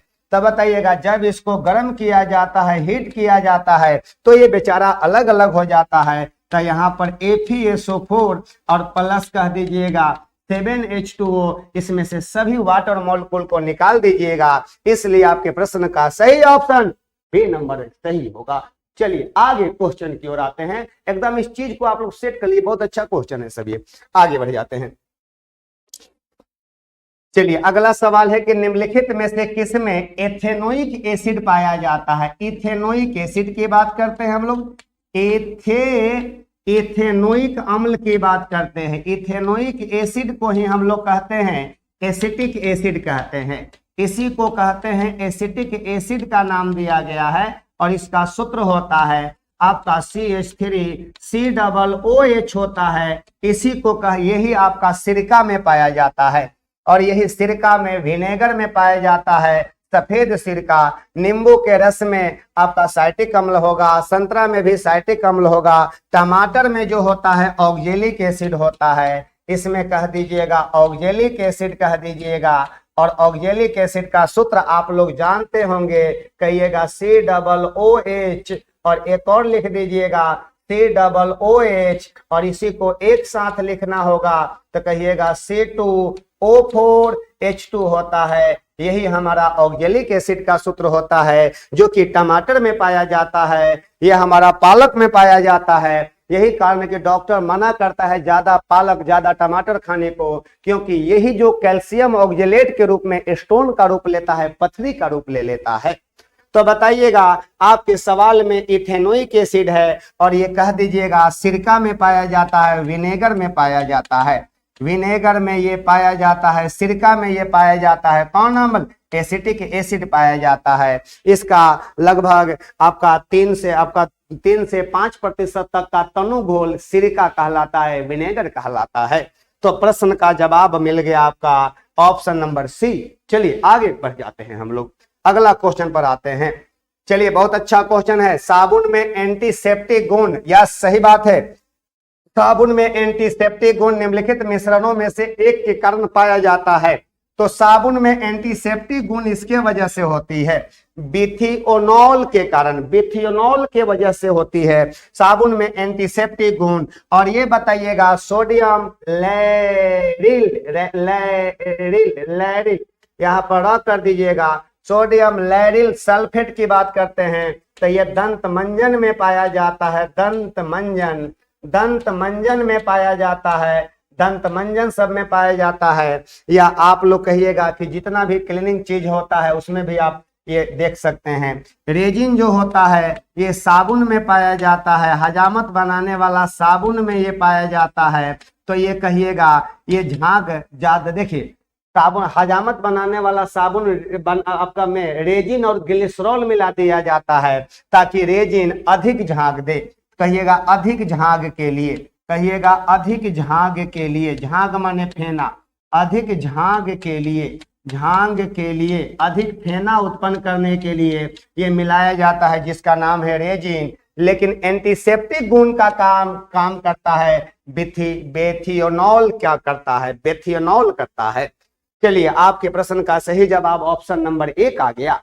अगला सवाल पर आ जाते हैं हम लोग, अगला सवाल पर आते हैं। देखिए क्वेश्चन कह रहा है कि किसी विद्युत परिपथ सर्किट में 1 घंटा के लिए 1 किलोवाट शक्ति का प्रयोग करने पर विद्युत ऊर्जा की खपत की मात्रा 1 किलोवाट होती है, इसे जूल में बदला जाए। 1 किलोवाट घंटा होती है, सही बात है। तो 1 किलोवाट घंटा को बदलना है जूल में, तो कह दीजिएगा kWh किलोवाट घंटा जो होता है ये ऊर्जा की इकाई है, यूनिट ऑफ एनर्जी, ऊर्जा की ये इकाई होती है। ये कहिएगा ऊर्जा की इकाई है, ऊर्जा की इकाई है ये। और याद रखिएगा 1 किलोवाट घंटा बराबर होता है 1 kWh बराबर कहिएगा 1000 वाट। यहाँ पर समझिए 1000 वाट गुने 3600 सेकेंड कह दीजिएगा। 1 किलोवाट में 1000 वाट हुआ और 1 घंटा में हो गया 3600 सेकेंड हो गया। तो अब आप ही बताइएगा कि वाट और सेकेंड आ गया, तो तो वाट और सेकंड के बदले में जूल दिया जाता है। तो आप इसी को लिख सकते हैं, इसी को आप लिख सकते हैं यहाँ पर 3.6 गुने 10 का पावर 6 जूल कह दीजिएगा, और यही होता है 1 यूनिट ऊर्जा होती है। इसी को कह दीजिएगा 1 यूनिट ऊर्जा कह दीजिएगा, 1 यूनिट ऊर्जा कह दीजिएगा, और यही होता है 1 BOT के बराबर, बोर्ड ऑफ ट्रेड के बराबर होती है। तो आप बताइएगा 1 किलोवाट घंटा में इतना जूल हुआ, या इसी को कहिएगा 1 यूनिट ऊर्जा कह दीजिएगा, 1 यूनिट ऊर्जा कह सकते हैं, या इसी को 1 BOT कहिएगा। और BOT का मतलब होता है board of trade, board of trade के बारे में इसको हम लोग कहेंगे, बोर्ड ऑफ ट्रेड होती है ये, BOT का मतलब बोर्ड ऑफ ट्रेड। तो वही पूछ रहा है आपसे 1 किलोवाट घंटा होती है इतना जूल के बराबर, 3.6 गुने 10 का पावर 6 जूल के बराबर होती है। चलिए, आपके प्रश्न का सही जवाब तो ये मिल ही गया। अब हम लोग आगे देखते हैं, आगे क्या है। कह रहा है कि विद्युत परिपथ में, इलेक्ट्रिक सर्किट में बैटरी का उपयोग, हाँ, विद्युत परिपथ में बैटरी का उपयोग क्यों किया जाता है? तो कहिएगा विभवांतर उत्पन्न करने के लिए। हाँ, बैटरी का यूज किया जाता है विभवांतर पैदा करने के लिए, और जब विभवांतर पैदा हो जाएगा तो वहां से ऑटोमेटिक आवेश का प्रवाह होगा, और कितना समय में कितना आवेश गुजरेगा तब कहिएगा कि वो धारा मिलेगा, हमें करंट मिलेगा। तो कह सकते हैं कि विद्युत परिपथ में बैटरी का उपयोग विभवांतर उत्पन्न करने के लिए किया जाता है, और जब विभवांतर उत्पन्न होगा तो यहाँ से आवेश बहेगा, और कितना समय में कितना आवेश बहेगा वही धारा का कारण बनता है। इसलिए आपके प्रश्न का सही जवाब आप कहिएगा विभवांतर मापने हेतु हम लोग वोल्ट मीटर का यूज करते हैं। कौन मीटर? वोल्ट मीटर का यूज किया जाता है। तब विभवांतर मापने के लिए वोल्ट मीटर, और कह दीजिएगा प्रतिरोध जो होता है इसका बहुत अधिक होता है, वोल्ट मीटर का प्रतिरोध बहुत अधिक होता है। और याद रखिएगा आदर्श वोल्ट मीटर का प्रतिरोध, अगर कह दिया जाए कि आइडियल वोल्ट मीटर का प्रतिरोध, आदर्श वोल्ट मीटर का प्रतिरोध जो होता है, वोल्ट मीटर का प्रतिरोध जो होता है वो होता है अनंत होता है, इन्फिनिटिव होता है, अनडिफाइंड होता है। तो बताइएगा आपके प्रश्न का सही जवाब आ गया ऑप्शन नंबर सी। लेकिन हम यहाँ पर 1-2 पॉइंट लिखे हैं कि यहाँ पर विभवांतर मापने हेतु, तो विभवांतर मापने के लिए वोल्ट मीटर का यूज करते हैं, इसका प्रतिरोध ऐसे बहुत ज्यादा होता है। और याद रखिएगा पैरेलल में कनेक्टेड, इसको पैरेलल में कनेक्ट किया जाता है, पैरेलल में कनेक्टेड, पैरेलल में समूहित की जाती है, कनेक्ट की जाती है, समूहित की जाती है, इसको की जाती है, इसे पैरेलल में समूहित की जाती है। किसको? वोल्ट मीटर को की जाती है, पैरेलल में कनेक्ट की जाती है इसको। चलिए आगे बढ़ जाते हैं हम लोग। अगला क्वेश्चन क्या है? चलिए अगला क्वेश्चन आपके पास दिया हुआ है हाइपरमेट्रोपिया, इसको कह दीजिएगा हाइपरमेट्रोपिया की बात करते हैं, मेट्रोपिया की बात करते हैं। तो हाइपरमेट्रोपिया को ही दूरदृष्टि दोष कहते हैं, इसी को कहते हैं दूरदृष्टि दोष कहते हैं, दूरदृष्टि दोष, दृष्टि दोष के नाम से जाना जाता है। और बताइएगा उपचार के लिए अगर कह दिया जाए तो उपचार बराबर उत्तल लेंस से बने चश्मे, उत्तल लेंस से बने चश्मे का यूज किया जाता है, बने चश्मे का उपयोग किया जाता है इस दोष को दूर करने के लिए। तो हाइपरमेट्रोपिया से पीड़ित लोगों द्वारा डैश लेंस का उपयोग किया जाता है, तो कहिएगा उत्तल लेंस का। और ये जो होता है मायोपिया के लिए हो गया, ये मायोपिया के उपचार के लिए बेलनाकार लेंस जो होता है, बेलनाकार गोलीय बेलनाकार लेंस का यूज किया जाता है आपका दृष्टि वैषम के लिए, अबिंदुकता के लिए। कहिएगा अबिंदुकता या दृष्टि वैषम के लिए, एस्टिग्माटिज्म के लिए, एस्टिग्माटिज्म के लिए उपयोग में लाया जाता है। तो अब आपका सारा का सारा ऑप्शन क्लियर है, लेकिन आपके प्रश्न का सही जवाब ऑप्शन नंबर सी होगा। हाइपरमेट्रोपिया के लिए उत्तल लेंस से बने चश्मे का यूज किया जाता है। अगला सवाल पर आ जाते हैं हम लोग। अगला सवाल देख लेते हैं क्या है।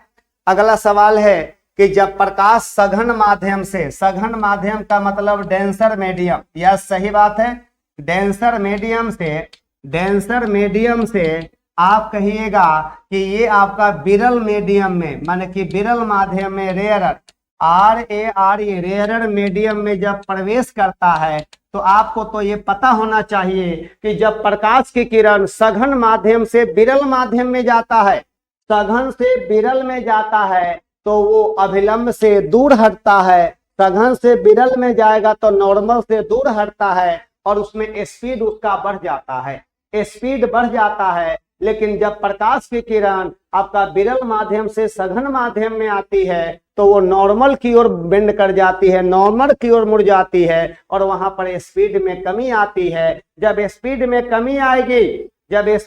कमी आएगी तो कहिएगा कि उसका वेवलेंथ घट जाएगा, उसके द्वारा तय की गई दूरी क्या होगा, कम हो जाएगा, उसके द्वारा तय की गई दूरी कम हो जाएगा।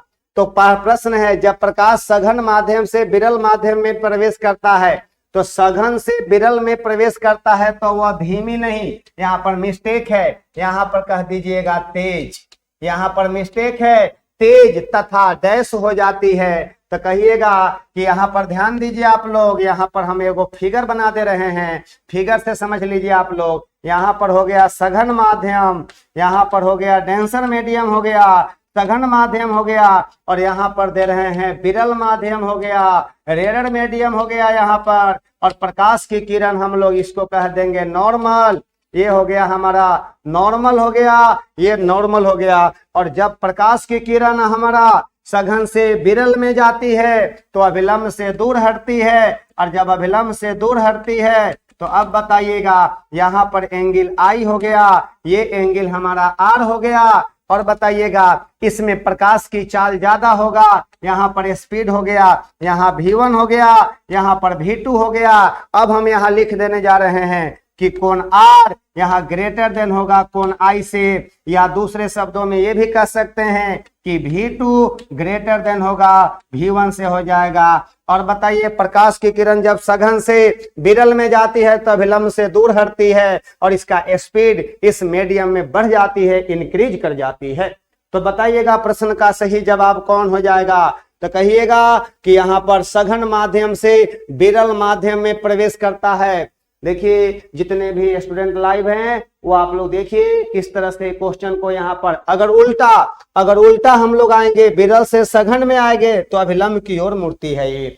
तो जब प्रकाश सघन से विरल माध्यम में, हम वही दिखाए हैं, सघन से विरल में जाती है तो वह तेज तथा डैश हो जाती है, तो नॉर्मल से दूर हो जाती है। आपके प्रश्न का सही जवाब ऑप्शन नंबर बी आएगा, ऑप्शन नंबर बी आ जाएगा। चलिए अगला सवाल पर हम लोग आ जाते हैं, अगला सवाल पर आते हैं हम लोग। अगला सवाल है कि यदि दिए गए वेग पर, अगर दिए गए वेग पर किसी ध्वनि तरंग की आवृत्ति बढ़ा दी जाए तो उसके तरंग दैर्ध्य पर क्या प्रभाव पड़ता है। तो अभी बराबर n लैम्डा से आप लोग देखिएगा, तो यहाँ से कह रहा है कि लैम्डा बराबर v/n कर दीजिएगा। n का मतलब आवृत्ति, अगर आवृत्ति बढ़ जाएगा तो तरंग दैर्ध्य में क्या आती है, कमी आती है, तरंग दैर्ध्य घट जाता है। इसलिए आपके प्रश्न का सही जवाब ऑप्शन नंबर डी हो जाएगा। चलिए आगे बढ़ जाते हैं, आगे आ जाते हैं। अगला सवाल क्या है, अगला सवाल है कि निम्नलिखित में कौन सी भौतिक इकाई, निम्नलिखित में कौन सा वो भौतिक इकाई है एक वस्तु की स्थिति स्थिर या एक समान गतिशील स्थिति को बदलती है या बदलने की चेष्टा करती है। तो ये तो डेफिनेशन ही दे दिया गया है कि बल वह भौतिक बाह्य कारक है, फोर्स वह एक्सटर्नल एजेंट है, बल वह भौतिक बाह्य कारक है जो किसी वस्तु पर लगकर उसकी स्थिति को बदले या बदलने की चेष्टा करे। तो इसका तो आंसर बल होगा, लेकिन बहुत सारे स्टूडेंट के मन में आता होगा कि सर जड़त्व क्यों नहीं होगा, इनर्शिया क्यों नहीं होगा। तो कहिएगा इनर्शिया प्रत्येक m द्रव्यमान वाली वस्तु का वह गुण होती है जिसमें वस्तु कहती है कि अरे भैया हम विराम में है तो विराम में रहने दीजिए, अगर हम गति में है तो गति में रहने दीजिए, आप बाहर से कोई बल लगाकर हमें डिस्टर्ब मत कीजिए। मैं उस डिस्टर्बेंस का विरोध करता हूं, मैं उस डिस्टर्बेंस का स्वागत नहीं करता हूं, विरोध करता हूं। अगर बाहर से कोई बल नहीं लगाइएगा तो हम अपनी अवस्था को हमेशा बना कर रखेंगे, हमेशा उस अवस्था को बनाए रखेंगे। यही बात हर एक m द्रव्यमान वाली वस्तु कहती है। तो ये गुण को जड़त्व तो कहिएगा, लेकिन बल की बात करेंगे तो बल वह भौतिक बाह्य कारक है जो किसी वस्तु पर लगकर उसकी स्थिति को बदले या बदलने की चेष्टा करे, कोशिश करे। तो यहां पर बल आंसर हो जाएगा। चलिए आगे बढ़ जाते हैं। अगला सवाल है कि पवन चक्की, यस सही बात है, पवन चक्की पवन की किस ऊर्जा का उपयोग करती है? तो बहुत आसान है, गतिज ऊर्जा का यूज करती है। पवन चक्की पवन की किस ऊर्जा का उपयोग करती है? तो गतिज ऊर्जा का यूज करती है। हवा नहीं रहेगा तो क्या वो काम कर पाएगी? नहीं कर पाएगी। गतिज ऊर्जा काइनेटिक एनर्जी का उपयोग करती है। ये आपका था फिजिक्स और केमिस्ट्री का डिस्कशन। चलिए आप लोग अब अगला डिस्कशन भी आप लोग का हो रहा होगा। चलिए हम लोग अब फिर अगले सेशन में मिलेंगे, अगले सेट में मिलेंगे, और अगले सेट में थोड़ा अपने आप को बूस्टअप कीजिए, आप लोग अच्छा कीजिए, सोच बढ़ाइए, थोड़ा सोच बढ़ाइएगा, सफलता जरूर मिलेगी, इतना समझ लीजिए। ठीक है, thank you, best of luck, धन्यवाद।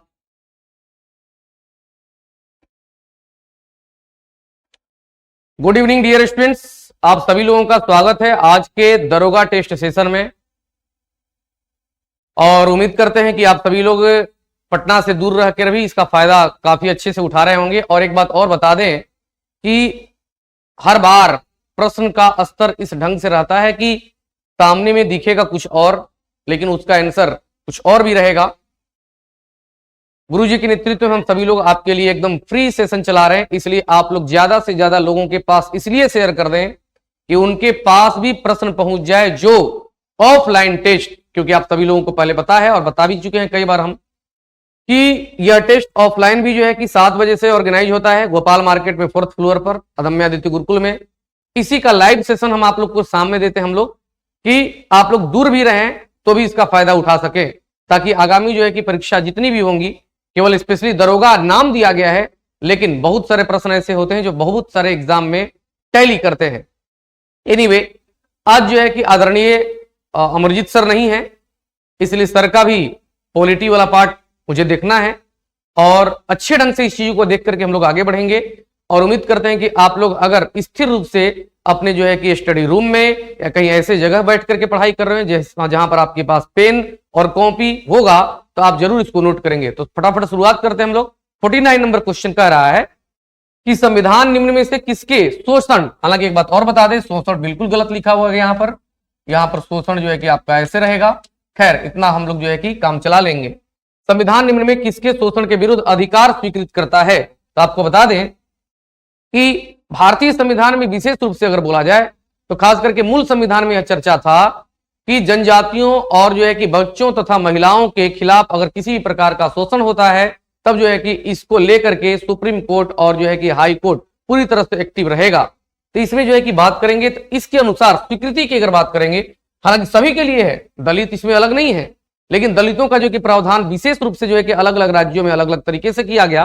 तो इसमें राइट आंसर सिर्फ होगा बच्चों, स्त्रियों और जनजातीय, क्योंकि ये एक वर्ग विशेष हो गए, और वर्ग विशेष में इनकी भी संख्या कम है। एक जो है कि स्त्री पुरुष वाला जो है कि वर्ग में हो गए बच्चे।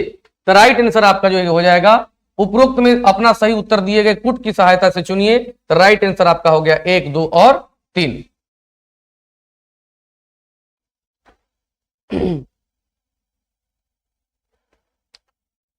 बहुत ही कंफ्यूजिंग क्वेश्चन है, बहुत ही इंपॉर्टेंट क्वेश्चन है, और उम्मीद करते हैं कि आप लोग से पूछेंगे तो आप लोग जल्दी जल्दी कमेंट करके बताएंगे कि भारत के मूल संविधान में राज्यसभा के सदस्यों के कार्यकाल का निर्धारण किया गया है। आप सभी लोग कमेंट बॉक्स में लिखेंगे, जो भी लिखेंगे मैक्सिमम लोग सोच समझ करके लिखिएगा, क्योंकि आप जो लिखने जा रहे हैं वो आंसर है नहीं। अब यहां पर ध्यान से समझेंगे। कह रहा है कि उनका कार्यकाल 6 वर्ष है, 5 वर्ष है, 7 वर्ष है, और इनमें से कोई नहीं। मैक्सिमम लोग 6 वर्ष जो है कि कमेंट में लिख रहे हैं, लेकिन आपको हम बता दें कि ये कह रहा है कि भारत के मूल संविधान में राज्यसभा के कार्यकाल की चर्चा है। 6 वर्ष अभी है, लेकिन मूल संविधान उसको कहेंगे जिसमें बिना संशोधन किए हुए संविधान सभा द्वारा लिखा गया था। संविधान सभा द्वारा जब संविधान लिख करके तैयार किया गया तो उसमें राज्यसभा के सदस्यों के कार्यकाल के बारे में बिल्कुल चर्चा नहीं किया गया, और वो छोड़ा गया कि संसद इस पर जो है कि जब शुरू होगा तो अपना निर्धारण कर लेगी।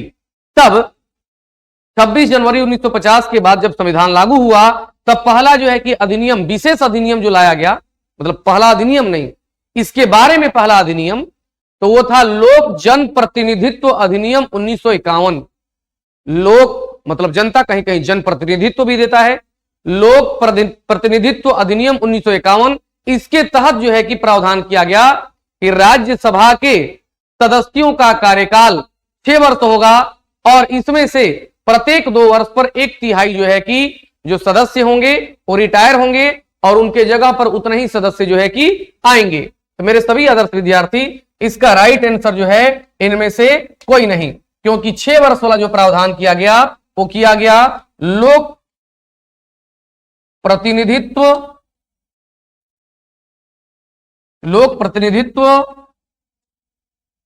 अधिनियम 1951, इसके तहत जो है कि यह प्रावधान किया गया था। चलिए नेक्स्ट देखेंगे हम लोग क्वेश्चन। बहुत अच्छा प्रश्न है, निम्न में सही का चयन करें। इसमें कह रहा है कि एल के झा समिति, तो लक्ष्मीकांत झा समिति जो है वो प्रत्यक्ष कर से संबंधित नहीं है, वो जो है कि वैट से रिलेटेड था, वैल्यू एडेड टैक्स, ये जो है कि गलत है। फिर कह रहा है रेखी समिति, तो रेखी समिति है वो है लघु एवं कुटीर उद्योग से, लघु एवं कुटीर उद्योग। फिर कह रहा है केलकर समिति, कर में वृद्धि, नहीं गलत है, वो बोले थे डायरेक्ट टैक्स में जो है कि उसका सीमा घटाया जाए, प्लस जीएसटी को लेकर के उन्होंने बात किया, तो करों में वृद्धि नहीं, कर संरचना में सुधार, कर संरचना में सुधार यहां पर नहीं होगा। सुखमय चक्रवर्ती समिति, मौद्रिक प्रणाली पर विचार, राइट आंसर आपका केवल डी है, बाकी तीनों का अलग अलग है जो हम साइड में लिख दिए हैं। चलिए आगे बढ़ेंगे। कह रहा है सुर्खियों में रहा आधार अधिनियम की धारा 33 किससे संबंधित है? आपको बता दें वर्ष 2019 में आधार कार्ड लिंक को लेकर के काफी विवाद था, यहां तक भी बात पहुंचा कि सुप्रीम कोर्ट में यह बातें पहुंची। तब सुप्रीम कोर्ट कहा कि हर चीजों के लिए आधार कार्ड का लिंक जरूरी नहीं होगा, क्योंकि इसमें आम आदमी के प्राइवेसी का हनन भी हो सकता है, लेकिन राष्ट्रीय सुरक्षा के दृष्टि से अगर कोई बात आती है और व्यक्ति विशेष पर इसका आरोप लगता है तो आधार कार्ड का बायोमेट्रिक्स जो होगा उसके लिए जो है कि जरूरी होगा। तो मेरे सभी आदर्श विद्यार्थी, राष्ट्रीय सुरक्षा हेतु आधार कार्ड के सूचना का प्रकटीकरण से संबंधित है आधार का जो है कि अधिनियम की धारा जो है कि 33। तो इसका राइट आंसर आपका होगा सूचना का प्रकटीकरण, सूचना का प्रकटीकरण, सूचना का प्रकटीकरण। चलिए 53 नंबर आंसर आपके क्वेश्चन देखेंगे। कह रहा है कि भारत के राष्ट्रपति के पद के लिए निर्धारित योग्यता के संबंध में निम्नलिखित कथनों पर विचार करें। आप सभी लोगों को जानकारी है, छोटा प्रश्न है कि राष्ट्रपति के योग्यता से अगर संबंधित हम लोग बात करेंगे तो राष्ट्रपति से योग्यता से संबंधित प्रावधान अनुच्छेद 58 में है। उसमें कहा जाता है कि वह भारत का नागरिक हो, वह लोकसभा का सदस्य बनने की योग्यता रखता हो, वह किसी लाभ के पद पर न हो, वह पागल और दिवालिया न हो तथा वह कोर्ट से यानी न्यायालय से दोष जो है कि सिद्ध न हो। यहां पर देखते हैं वह कह रहा है कि वह जन्म से भारत का नागरिक हो।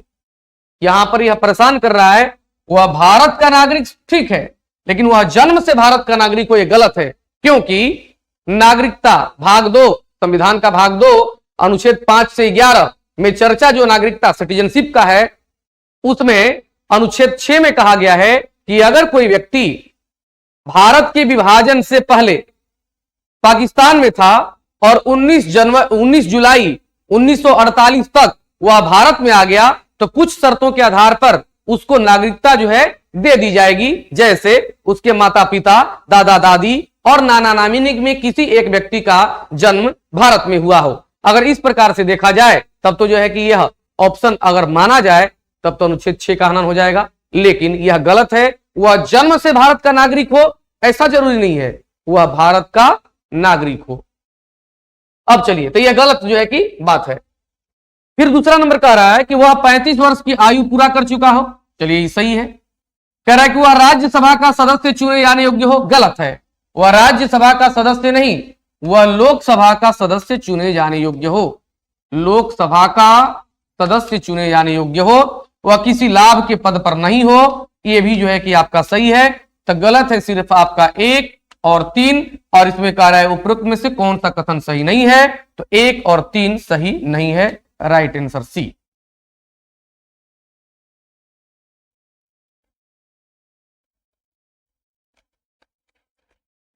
चलिए 54 नंबर प्रश्न भी काफी महत्वपूर्ण है, इसमें भी कंफ्यूजन होगा। कह रहा है कि एक निर्वाचित संविधान द्वारा भारत के संविधान का निर्माण करने का प्रस्ताव सर्वप्रथम किया गया। संविधान सभा का चुनाव कैबिनेट मिशन के तहत किया गया, लेकिन पहली बार जो है कि यह प्रस्ताव जो आया वो आया था क्रिप्स मिशन के द्वारा। क्रिप्स मिशन 22 मार्च 1942 को।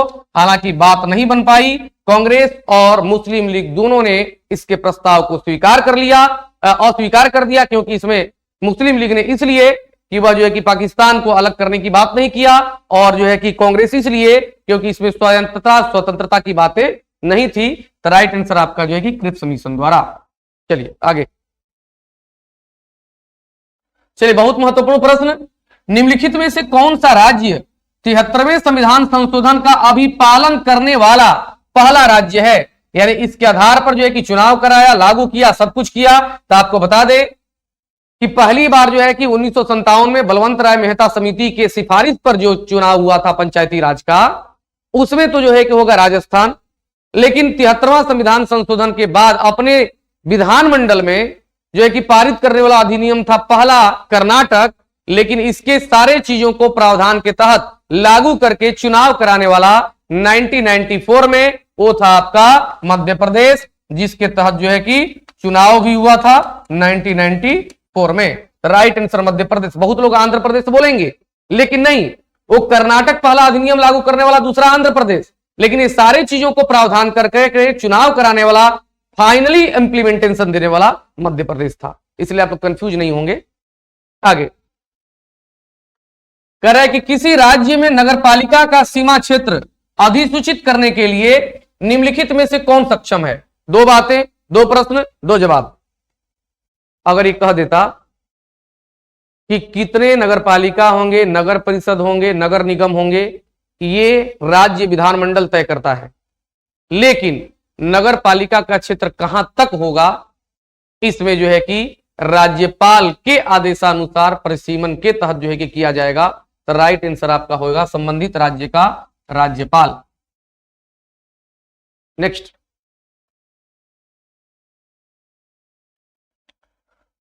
कह रहा है कि भारत के राष्ट्रपति के द्वारा अध्यादेश जारी करने की परिस्थिति के संबंध में निम्न में कौन सा कथन सही नहीं है। कह रहा सरकार के समक्ष आकस्मिक परिस्थितियां विद्यमान हो। आप सभी लोग जानते होंगे कि राष्ट्रपति जो कार्यपालिका का पूरी तरह से जो है कि हेड हो गया, अगर आज दूसरी बात है कि विधायिका के द्वारा कानून बनाया जाएगा संसद में, लेकिन कहा गया है अनुच्छेद 123 के तहत कि यदि संसद का सत्र नहीं चल रहा हो, तत्काल किसी आवश्यक कानून की जरूरत पड़ जाए, तो राष्ट्रपति को दिया गया है अधिकार कि वह दे देंगे आदेश कि बनाओ कानून और लागू करो। यानी अधिकार प्लस आदेश बराबर अध्यादेश, जो लागू होने से 6 माह तक प्रभावी होगा। और जब उसी बीच अगर संसद का सत्र शुरू हो जाए तो पहले दिन से 1.5 महीना के भीतर, यानी 6 सप्ताह के भीतर अगर लागू नहीं हुआ, उसको संसद में पारित नहीं कराया गया, तब तो वह निरस्त हो जाएगा। तो इसमें जरा सा बात करेंगे। तो कह रहा है सरकार के समक्ष आकस्मिक परिस्थितियां विद्यमान हो, यह सही है। लोकसभा सत्र में न हो, राज्यसभा सत्र में न हो, तो संसद सत्र में न हो, इनमें से सभी। तो यहां पर ऑप्शन थोड़ा सा बदल दिया है। अगर जो है कि इसको लेते हैं तो सही नहीं है, तो इनमें से कोई नहीं हो जाएगा। यहां पर जो है कि काट देंगे सही है, तब हो जाएगा उपरोक्त में सभी। Right answer D. चलिए बड़ा किसे छोटा हो गया है थोड़ा।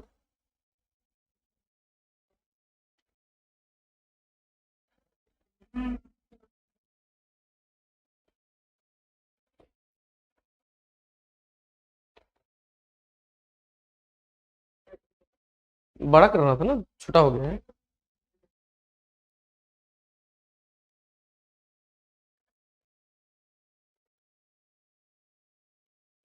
हम्म, हाँ, अब चलिए, अब यहां पर जो है कि प्रश्न आ गया है बड़ा अच्छा। निम्न संविधान संशोधन, निम्न संविधान संशोधन, टाइपिस्ट को कहना पड़ेगा कि हिंदी थोड़ा ऊपर है, ये सब बड़ा मायने रखता है।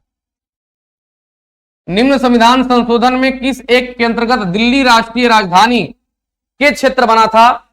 तो आपको पता होगा कि 1991 में 69वां संविधान संशोधन के तहत दिल्ली को राष्ट्रीय राजधानी बनाया गया। 21वां संविधान संशोधन के तहत 1967 में यह आपका किया गया था, सिंधी को 8वीं अनुसूची में शामिल किया गया था। 61वां संविधान संशोधन के द्वारा 1989 में 21 वर्ष से जो है कि 18 वर्ष मतदान का वर्ष किया गया। 19वां संविधान संशोधन 1999 के तहत जो है कि एंग्लो इंडियन और जो है कि एससी तथा एसटी का प्रावधान का मामला 2010 तक के लिए कर दिया गया था। तो इसका राइट आंसर आपका है 69वां संविधान संशोधन। एक मिनट, देख रहे हैं, संशोधन गलत, संशोधन सही, संशोधन गलत, यहां पर भयानक गलत। इसको थोड़ा सा अब बोल दीजिएगा सर। करेक्ट, किसने कहा था कि राष्ट्रपति का राष्ट्रीय आपात संविधान के साथ धोखा है? के M Nambiar, K M Nambiar is right answer. चलिए, केंद्रीय सतर्कता आयोग का गठन किस समिति के अनुशंसा पर किया गया था? तो केंद्रीय सतर्कता आयोग का जो गठन था वो यहां पर जो है कि संथानम होगा, संथानम समिति, संथानम समिति 1964 के तहत किया गया था। तो right answer A, Dinesh Goswami समिति जो है वो चुनाव सुधार से संबंधित है, चुनाव सुधार। सरकारिया समिति है केंद्र राज्य संबंध, केंद्र राज्य संबंध। हालांकि ये भी राजा मन्नार समिति भी है, लेकिन ये राज्यों के स्वतंत्रता स्वायत्तता से संबंधित था। तो राइट आंसर आपका संथानम समिति। करें, निम्नलिखित में से कौन सा संवैधानिक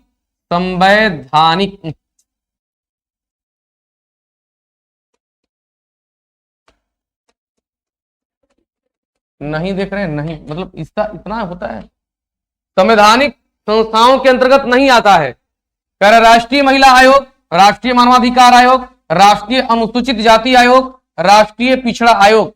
राष्ट्रीय महिला आयोग 1990 के अधिनियम के तहत 1992 में गठित हुआ। राष्ट्रीय मानवाधिकार आयोग 1993 में अधिनियम के तहत ही। राष्ट्रीय पिछड़ा वर्ग आयोग 340, राष्ट्रीय अनुसूचित आयोग 300 जो है कि आपका 343, 338 में तो जनजातीय आयोग हो गया। इसमें जो है कि आपका जो हो गया, तो कह रहा है कि नहीं आता है, तो एक हो गया और दो हो गया। राइट आंसर आपका बी, एक और दो एक अधिनियम के तहत बनाया गया था, संसदीय अधिनियम के तहत। चलिए, मेरा नहीं है, क्वेश्चन में आगे बढ़ते हैं, हम लेकर आ जाएंगे सर 74 नंबर क्वेश्चन, 74 नंबर हो गया।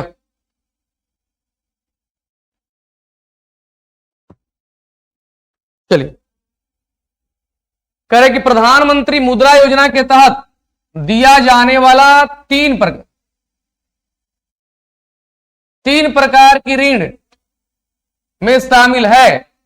शिशु ऋण, बिल्कुल 50,000 तक के लोन को शिशु लोन कहते हैं। किशोरावस्था ऋण 50,000 से लेकर के और जो है कि 5 लाख तक। तरुण लोन, इसको युवा लोन भी कह सकते हैं हम लोग, 5 लाख से लेकर के 10 लाख तक। तो ये भी है और 3 भी है, 1 2 3। राइट आंसर ए, वरिष्ठ और नागरिक ऋण नाम का कोई ऋण नहीं है। कह रहा 2011 की जनगणना के अनुसार बिहार जनसंख्या के मामले में देश में किस स्थान पर है? तो तृतीय स्थान पर है, क्योंकि 2011 की जनसंख्या के अनुसार 10, 40, 99, 452, यानी 10,40,99,452 अभी लगभग 13 करोड़ के आसपास है। सब कुछ अगर सही रहा तो अगले जनगणना में हम लोग दूसरे नंबर पर हो जाएंगे। चलिए आगे, करें स्वर्णिम चतुर्भुज परियोजना निम्न में संबंधित है? तो राष्ट्रीय राजमार्ग परियोजना से संबंधित है, 6 लेन और 4 लेन करने वाला। अटल बिहारी के वाजपेयी की सरकार में 2002 में इसको जो है कि लाया गया, फाइनली इंप्लीमेंटेशन 2002 में हुआ। क्या टाइप किया है? इतना गलती होता है? नहीं, गलती लिखा गया है। अब बताइए, तीन तन नीचे करिए तो सर, इनको बताया जाए। अरे छोड़िए आगे बोलिए। चलिए मेरे आदर्श विद्यार्थी, निम्नलिखित में से किस एक की माप थोक मूल्य सूचकांक WPI यानी होलसेल प्राइस इंडेक्स के आधार पर की जाती है? तो वह सिर्फ मुद्रास्फीति की जाती है। केवल 3, राइट आंसर केवल 3। करे प्रधानमंत्री ग्रामोदय योजना की शुरुआत किस पंचवर्षीय योजना के दौरान हुई थी? 2000 ईस्वी में शुरू हुआ था। अब इसको हम लोग देखेंगे, ये हो जाएगा 9वीं पंचवर्षीय योजना, क्योंकि 9वीं पंचवर्षीय योजना का कार्यकाल 2097 से 2002 था। Right answer B. भारतीय रुपए को चालू खाते में पूर्णतः परिवर्तनशील कर दिया गया 1994 में, क्योंकि बजट में जो चर्चा था 92 एंड 93 में, लेकिन बाद में इसको जो है कि 1994 में पूर्णतः रूप से परिवर्तनशील कर दिया गया।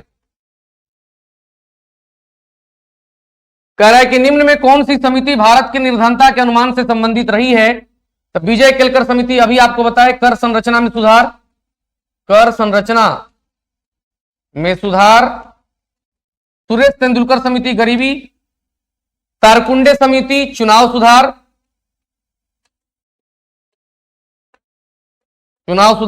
लकड़ावाला समिति गरीबी। अब पूछ रहा है निर्धनता यानी गरीबी से संबंधित 2 और 4। राइट आंसर आपका सी, 2 और 4। चलिए मेरा नहीं है तो मिलते हैं हम लोग फिर जो है कि आगे। अगर आप पटना में हैं तो आप बीपीएससी का जो है कि टेस्ट जरूर जो है कि देने आइए। वो चलता रहता है जो है कि सैटरडे को ही 2 बजे से, और हमेशा हम बोलते रहते हैं। उसके बाद संडे को यानी कल की बात करें हम तो सुबह 7 बजे से साइंस, 2 बजे से बिहार स्पेशल जो मेरे द्वारा आयोजित किया जाता है गुरुजी के नित्य आदेश पर।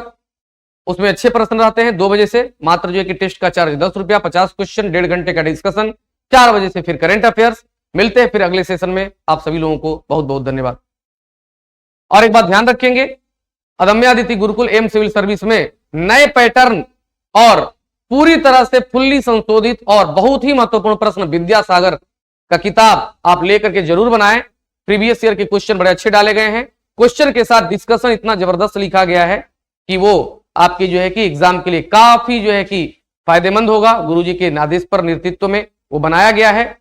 और जो है कि विद्यासागर पब्लिकेशन का नाम, और उसमें 23 सेट है सर, 25 सेट, 23 सेट है। ठीक है, उसको आप लोग जरूर लें, क्योंकि आगामी खास करके बिहार दरोगा के लिए बहुत महत्वपूर्ण होगा। धन्यवाद।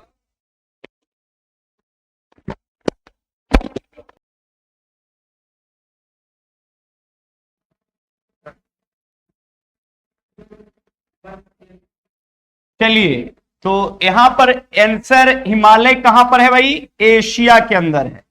हिमालय कहां पर है? एशिया महादेश में। जबकि याद रखेंगे रॉकी पर्वत की अगर बात की जाएगी तो रॉकी पर्वत आपका कहां है? दक्षिण अमेरिका में। और रॉकी उत्तरी अमेरिका में, और एंडीज कहां है? दक्षिण अमेरिका में। चलिए देखेंगे ज्योग्राफी से रिलेटेड 62 नंबर का क्वेश्चन। सवाल है, सूची 1 के साथ सूची 2 को मिलाइए और सूचियों को नीचे दिए गए कूट का सहायता से सही उत्तर का चयन कीजिए। जिम कार्बेट, देखिए जिम कार्बेट बांधवगढ़, दाम्फा और रणथंभौर जैसे नेशनल पार्क हैं। तो जिम कार्बेट, जिसे रामगंगा नेशनल पार्क कहा जाता है, ये किस राज्य में है? उत्तराखंड में है। बांधवगढ़ का है भाई? मध्य प्रदेश में है। दाम्फा कहां पर है? मिजोरम में। और रणथंभौर कहां पर है? राजस्थान में। सीधा सवाल ध्यान देंगे कि नेशनल पार्क से सवाल पूछे जाते हैं। तो जिम कार्बेट, जिसे नाम चेंज कर दिया गया रामगंगा नेशनल पार्क, ये उत्तराखंड में है। और ध्यान रखिएगा कि यह एक महत्वपूर्ण नेशनल पार्क है। भारत का सबसे पहला नेशनल पार्क था जिसका नाम था जिम कार्बेट। इसके अलावे बात करते हैं तो यहां पर बांधवगढ़, तो बांधवगढ़ कहां पर है? मध्य प्रदेश में। जबकि दाम्फा का संबंध है मिजोरम से और रणथंभौर का संबंध है राजस्थान से। इसलिए कर इसका सही आंसर 1 का 3, 2 का 4, इसके अलावे याद रखेंगे सी का आपका हो गया 2 और डी का 1, अर्थात आंसर क्या होगा सी नंबर। फटाफट कमेंट भी करते जाएंगे ताकि आपको कमेंट करने के बाद आपका कॉन्फिडेंस लेवल भी बढ़ेगा। तो हमारे जितने भी सब इंस्पेक्टर स्टूडेंट्स होंगे वो कमेंट भी करते जाएंगे ताकि आपका कॉन्फिडेंस लेवल बढ़ा रहे। प्रति हेक्टेयर उत्पादन की दृष्टि से सबसे अधिक चावल का उत्पादन किस राज्य में होगा? प्रति हेक्टेयर पूछ रहा है। चलिए कमेंट कीजिए। Option number A Uttar Pradesh, Punjab, पश्चिम बंगाल और गुजरात। सवाल ध्यान से देखें, प्रति हेक्टेयर उत्पादन की दृष्टि से सबसे अधिक चावल का उत्पादन कौन राज्य करता है? 4 ऑप्शन उत्तर प्रदेश, पश्चिम बंगाल, पंजाब और गुजरात।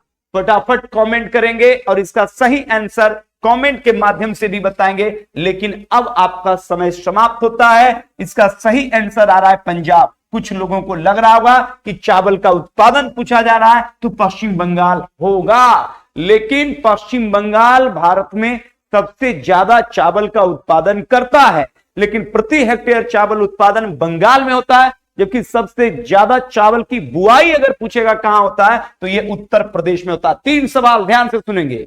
चावल सबसे ज्यादा होता है पश्चिम बंगाल में, प्रति हेक्टेयर चावल सबसे ज्यादा होगा पंजाब में, और चावल की बुआई सबसे ज्यादा होगी उत्तर प्रदेश में। दुनिया में सबसे ज्यादा चावल का उत्पादन करता है चाइना। कौन करता है? चाइना।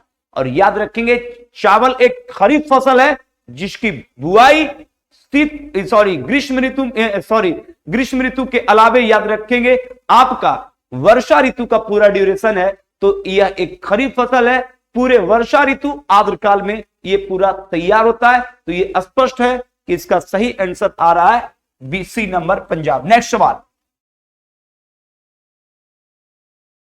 64, निम्न में से कौन सी ब्रह्मपुत्र की सहायक नदी नहीं है? कपिली, तीस्ता, ध्यान सुनिएगा, कपिली, तीस्ता, मानस, भवानी।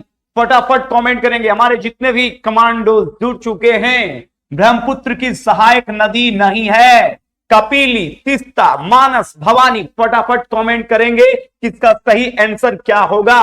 निम्न में से ब्रह्मपुत्र नदी, आप जानते हैं कि ब्रह्मपुत्र नदी की उत्पत्ति तिब्बत चाइना में मानसरोवर झील से होती है, जहां पर यह नदी सांगपो के नाम से जानी जाती है। यह नदी विशेष दर्रे से भारत में प्रवेश करती है। ध्यान से सुनिएगा, विशेष दर्रे से यह भारत में प्रवेश करती है और वो दर्रा है, याद रखिएगा, यांगयाप दर्रा। यांगयाप दर्रे से ये भारत में प्रवेश करती है नामचा बरवा पर्वत के पास से, और ये नदी अरुणाचल में पहुंचती है, जहां पर यह नदी दिहांग के नाम से जानी जाती है। इसमें एक और नदी आकर मिलती है, दिवांग। मिलने के बाद यह ब्रह्मपुत्र कहलाती है। यह नदी आसाम में आती है।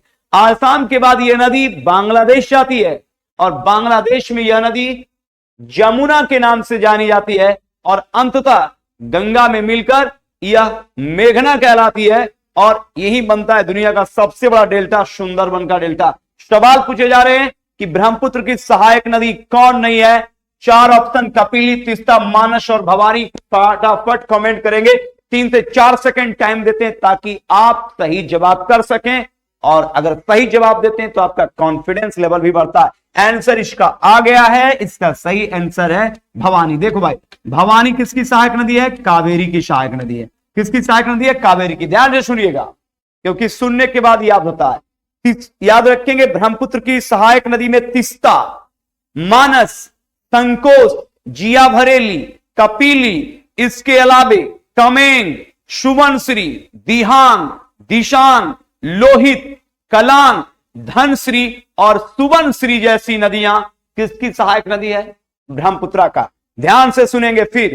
तीस्ता, मानस, संकोच, कपिली, जिया भरेली, कमेंग के अलावे दिशांग, लोहित, धनश्री, सुवनश्री और कलांग जैसी नदियां किसकी सहायक नदी है? ब्रह्मपुत्र। ब्रह्मपुत्र नदी का अपवाह या बहाव 3 देशों में है, चीन, भारत और बांग्लादेश में। चीन में सांगपो के नाम से, भारत में अरुणाचल प्रदेश के अंदर दिहांग के नाम से, जबकि बांग्लादेश में यह नदी जमुना के नाम से जानी जाती है। कौन सी नदी? ब्रह्मपुत्रा। इसी नदी पर माजुली है। कौन सा द्वीप? माजुली। तो आप समझ गए होंगे, सवालों का सिलसिला जारी रहेगा, हमारे कमांडोज हाई अलर्ट पर रहेंगे। चलिए सवाल संख्या 65, निम्न में से कौन सा सत्य कथन का चुनाव करें? निम्न में से सत्य कथन का चुनाव कीजिए। 8 डिग्री चैनल मालदीव और मिनिकॉय को अलग करता है। जी हां, बिल्कुल सही है। 9 डिग्री चैनल मिनिकॉय और लक्षद्वीप को अलग करता है, यह भी सही है। पाक जल संधि श्रीलंका और जाफना को अलग करता है, गलत है, क्योंकि ये भारत श्रीलंका को अलग करता है। 8 डिग्री चैनल अंडमान और इंडोनेशिया, यह भी गलत है। 10 डिग्री चैनल यह कार निकोबार को लिटिल अंडमान से अलग करता है, या लिटिल अंडमान को कार निकोबार से 10 डिग्री, या अंडमान या निकोबार को अलग करता है 10 डिग्री चैनल। यहां अंडमान और इंडोनेशिया नहीं, अंडमान और इंडोनेशिया के बीच में ग्रेट चैनल, इसलिए कर इसका सही आंसर होगा 1 और 2 कथन सही है। 8 डिग्री चैनल मालदीव और मिनिकॉय को अलग करता है, जबकि 9 डिग्री मिनिकॉय और याद रखेंगे लक्षद्वीप को अलग करता है। ध्यान रखिएगा, मिनिकॉय लक्षद्वीप का एक द्वीप है जो अरब सागर में है। लक्षद्वीप की राजधानी कावरती है। कहां है? कावरती। नेक्स्ट सवाल आ गया वर्ल्ड ज्योग्राफी से सवाल। सूची 1 के साथ सूची 2 को मिलाइए, नीचे दिए गए कूट की सहायता से उत्तर का चयन कीजिए। घास के मैदान देश पंपास, कोई भी बताएगा? पंपास शीतोष्ण घास के मैदान अर्जेंटीना। कैंपोज, जी हां, ब्राजील के अंदर उष्णकटिबंधीय घास के मैदान। लाइनोस उष्णकटिबंधीय घास के मैदान वेनेजुएला। और डाउन्स कहां है? ऑस्ट्रेलिया। डाउन्स कहां है? ऑस्ट्रेलिया। देखिए, विश्व के अंदर 2 प्रकार के घास के मैदान होते हैं, शीतोष्ण घास के मैदान, उष्ण घास के मैदान। शीतोष्ण घास के मैदान में पंपास अर्जेंटीना दक्षिण अमेरिका, वेल्ड अफ्रीका दक्षिण Africa, downs Australia, Canterbury New Zealand. Prairie घास का मैदान उत्तरी अमेरिका, देश पूछे तो अमेरिका और कनाडा। जबकि स्टेपीज घास के मैदान यूरोप में पड़ता है, लेकिन अगर देश आपसे पूछेगा तो रूस और यूक्रेन होगा। जबकि पुष्टाज घास का मैदान हंगरी में है, और हंगरी किस महादेश में है? तो हंगरी यूरोप में पड़ता है। ये दुनिया के कुछ शीतोष्ण घास के मैदान है। उष्ण घास के मैदान में सवाना अफ्रीका के अंदर, इसके अलावे कैंपोस और सिल्वास, सिल्वास एक वर्षा वन भी है जो ब्राजील के अंदर है। कैंपोस ब्राजील के अंदर है और लाइनोस वेनेजुएला के अंदर है। कहां पर है? वेनेजुएला के अंदर। कौन सा मैदान? लाइनोस। चलिए फटाफट कमेंट करेंगे। तो आंसर 1 का 2, 2 का 3। तो याद रखेंगे 1 का कितना है? 1 का आपका है 2 और बी का है 3, बिल्कुल सही है। उसके बाद 1 और उसके बाद 4, आंसर डी नंबर है। फटाफट कमेंट करेंगे हमारे जितने भी स्टूडेंट्स हैं। आगे, निम्न में से कौन सा वलित पर्वत का उदाहरण नहीं है? वलित पर्वत का उदाहरण नहीं है। जी हां, रॉकी, रॉकी पर्वत, हिमालय पर्वत, एंडीज पर्वत, सियरा नेविदा। फटाफट कमेंट करेंगे, हमारे जितने भी कमांडोज हैं हाई अलर्ट पर रहेंगे। निम्न में बलित पर्वत का उदाहरण नहीं है, बताइए। देखो, बलित पर्वत का क्या मतलब होता है? 2 याद रखेंगे, 2 प्लेट, ये प्लेट क्या होते हैं? टेक्टोनिक प्लेट, जिससे भूकंप भी आता है। याद रखिएगा, दुनिया में 12, दुनिया के अंदर, विश्व के अंदर, पृथ्वी पर 12 प्लेट हैं, बड़े प्लेट हैं। इसके अलावा छोटे प्लेट हैं, वैज्ञानिकों का मानना 12 प्लेट। ये प्लेट में मूवमेंट होता है। याद रखेंगे, प्रत्येक वर्ष ऐसे माना जाता है कि 2 से 3 मिलीमीटर में ये खिसकता है। और खिसकता है तो आपको पता है कि 2 बड़े प्लेट जब दबाव बनाता है तो वहां पर उभार उत्पन्न होता है, और ऐसे में बहुत ज्यादा बल लगता है, इसलिए कर ऐसे पर्वत जो निर्माण होता है वलित पर्वत कहलाता है। दुनिया के अंदर सबसे बड़े ऊंचे और बलित पर्वत के उदाहरण है हिमालय। हिमालय जो 2 प्लेट, इंडियन प्लेट और यूरेशियन प्लेट, इंडियन प्लेट और यूरेशियन प्लेट के दबाव के कारण हिमालय बना है। तो इस तरह से रॉकी, हिमालय, एंडीज, ये सभी वलित पर्वत हैं, जबकि सियरा नेवदा याद रखेंगे ये अवशिष्ट पर्वत के उदाहरण है या ब्लॉक पर्वत के उदाहरण है। कौन? सियरा नेवदा। सियरा नेवदा कहां है भाई? तो सियरा नेवदा याद रखना अमेरिका के अंदर है। कौन सा? सियरा नेवदा। हिमालय तो आप जानते हैं एशिया के अंदर है, और इसके अलावे याद रखेंगे एंडीज दक्षिण अमेरिका में है।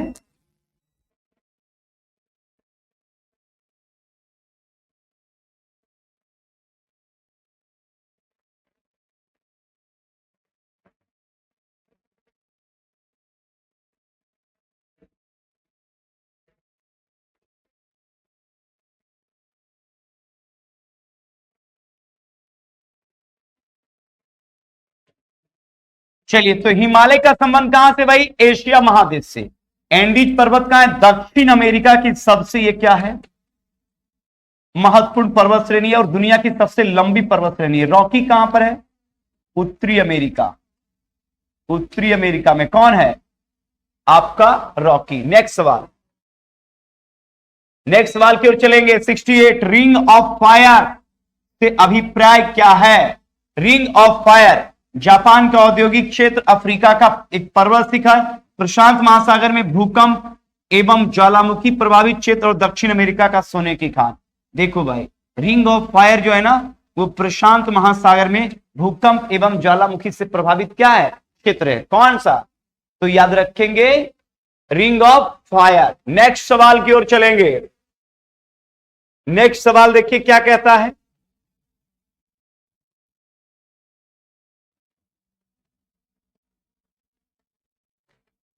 चलिए 68 के बाद 69, निम्नलिखित में से एक सबसे बड़ी जनजाति कौन है? सबको पता है, टोडा, भील, गोंड और गारो। कमेंट के माध्यम से बताएंगे कि भारत की सबसे बड़ी जनजाति कौन है। तो देखो भाई, भारत की सबसे बड़ी जनजाति कौन है? भील है। और भारत की दूसरी सबसे बड़ी जनजाति कौन है? गोंड जनजाति है। नेक्स्ट, भारत में यूरेनियम का उत्पादन राज्य कौन है? कमेंट कीजिए। यूरेनियम, झारखंड, मध्य प्रदेश, उड़ीसा और मध्य प्रदेश। देखिए, यूरेनियम सबसे ज्यादा प्रोडक्शन करता है कौन? झारखंड। और झारखंड में कौन सा जगह है? झारखंड में याद रखेंगे जादूगोड़ा का नाम सुने। किसका नाम? जादूगोड़ा। किसके लिए? यूरेनियम के लिए। नेक्स्ट,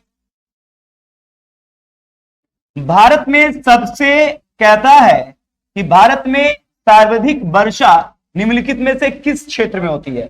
देखिए, पश्चिमी घाट और हिमालय का क्षेत्र एवं मेघालय, मध्य प्रदेश, बिहार, उत्तर प्रदेश, हरियाणा, पंजाब, आंध्र प्रदेश और विदर्भ। कमेंट के माध्यम से बताएंगे कि भारत में सर्वाधिक वर्षा किन क्षेत्रों में होती है। देखो भाई, भारत में सर्वाधिक वर्षा होती है पश्चिमी घाट, हिमालय और मेघालय। आप जानते हैं कि मेघालय में एक पहाड़ी है गारो और एक पहाड़ी है खांसी। इसी याद रखेंगे, खांसी पर एक जगह है मासिन राम। मासिन राम जो दुनिया का सबसे अधिक वर्षा वाला क्षेत्र है, और यहीं पर है चेरापूंजी जो अब दुनिया का दूसरा सबसे अधिक वर्षा वाला स्थान है। तो दुनिया में सबसे अधिक वर्षा कहां होता है? मासिन राम में। ये कहां है? खांसी पहाड़ी। खांसी है कहां? मेघालय। इसलिए कर मेघालय, हिमालय क्षेत्र और पश्चिमी घाट में वर्षा ज्यादा होती है। नेक्स्ट सवाल, निम्न में से किस देश में कैस्पियन सागर नहीं बनता है, सीमा नहीं बनाता है? Azerbaijan, Iran, Iraq, Kazakhstan. Comment के माध्यम से बताएंगे कि दुनिया का सबसे बड़ा झील जो है वो याद रखेंगे कौन है? कैस्पियन सागर। कौन सा भाई? कैस्पियन सागर। ये कैस्पियन सागर दुनिया का सबसे बड़ा झील है। देखो भाई, इसकी जो सीमा लगती है ना, इसकी सीमा, किसकी सीमा? कैस्पियन सागर। वो सीमा एक बनाता है देश रूस, एक रूस के बाद एक देश है कजाकिस्तान जो लिखा है, एक है तुर्कमेनिस्तान, तुर्कमेनिस्तान, और एक है, चलिए तो देखेंगे इसका सही आंसर होगा कि कैस्पियन सागर किससे सीमा नहीं बनाता है, तो वो इराक से है। क्योंकि इराक किससे सीमा बनाता है? तो फारस की खाड़ी से। किसके साथ? फारस की खाड़ी से।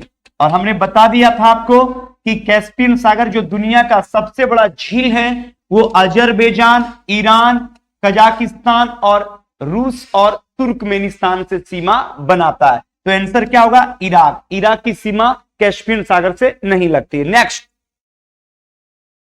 73 में कि बालियारिक द्वीप समूह कहां स्थित है? ये बालियारिक कहां होगा? ये भूमध्य सागर, काला सागर, बाल्टिक सागर और उत्तरी सागर।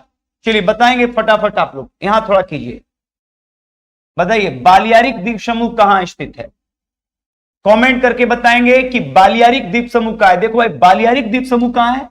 भूमध्य सागर में। और इस द्वीप पर कब्जा किसका है? स्पेन का है। किसका है? स्पेन। जबकि बाल्टिक सागर के अंतर्गत 3 देश आते हैं, इस्टोनिया, लातविया और लिथुआनिया। ये भी सवाल पूछे जा सकते हैं कि बाल्टिक देश कितने हैं? 3 देश, इस्टोनिया, लातविया, लिथुआनिया। इसके अलावे ध्यान रखिएगा, बालियारिक द्वीप समूह पर कब्जा स्पेन का है, भूमध्य सागर में है। जबकि बालियारिक द्वीप समूह के अलावे याद रखेंगे भूमध्य सागर में कई और द्वीप हैं, जैसे सर्डिनिया, जैसे कोर्सिका, जैसे सिसिली। ये 3 द्वीप, जैसे सर्डिनिया पर कब्जा इटली का है, सिसिली पर कब्जा इटली का है, कोर्सिका पर कब्जा याद रखिएगा फ्रांस का है। जबकि भूमध्य सागर में 2 द्वीप वाले देश हैं, साइप्रस और माल्टा। साइप्रस और माल्टा कहां पर है? भूमध्य सागर में है।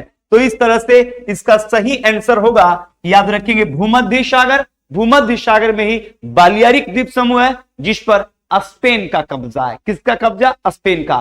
तो ये ज्योग्राफी से रिलेटेड महत्वपूर्ण सवाल थे। नेक्स्ट फिर मिलते हैं, तब तक के लिए जय हिंद।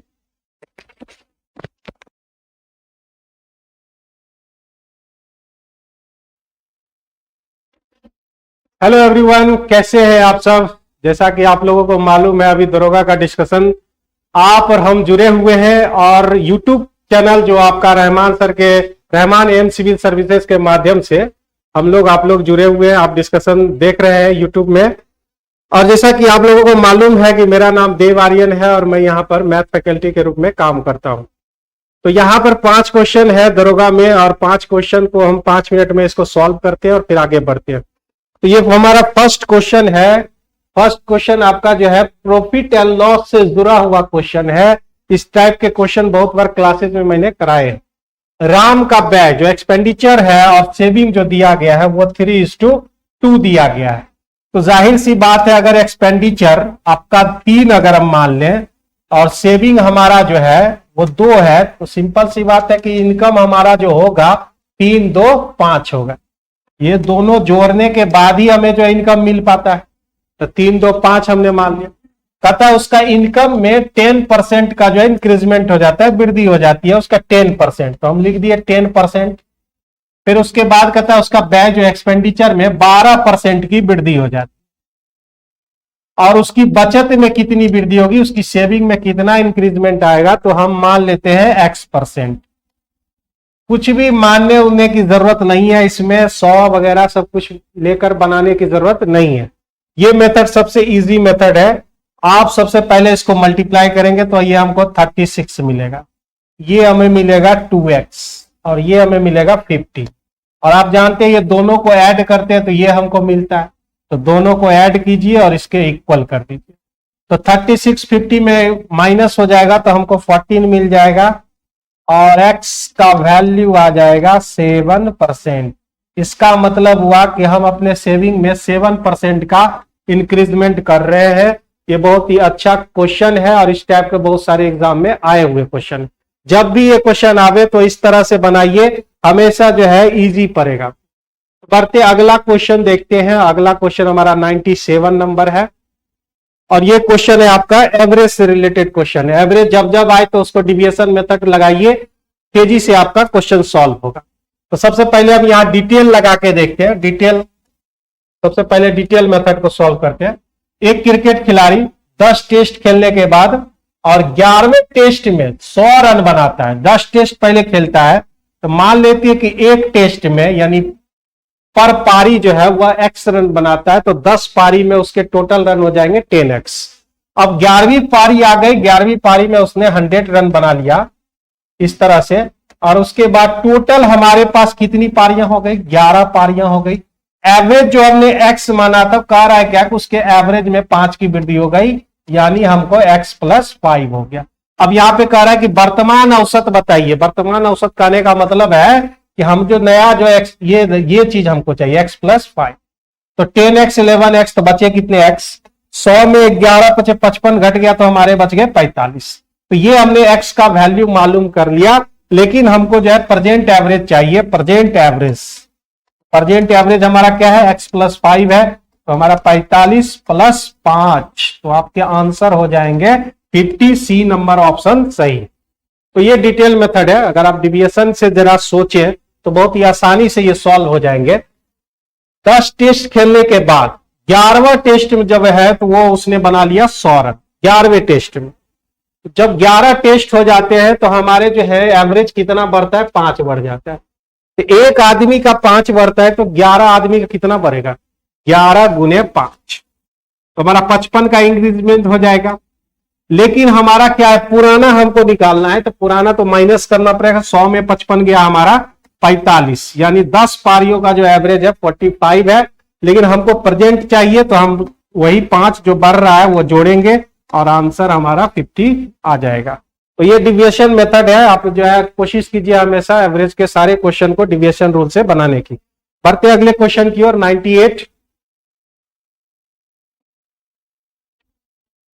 98 नंबर क्वेश्चन, ये आपका मेंसुरेशन से रिलेटेड क्वेश्चन है। 1-2 क्वेश्चन मेंसुरेशन से हर बार रहता है क्वेश्चन में। एक ट्रेपीजियम दिया गया है, समलंब है, 2 पैरेलल उसका जो साइड्स है वो हमारा 28, तो हम मान लेते हैं इसको ए दिया हुआ है और ये हमारा बी हो गया।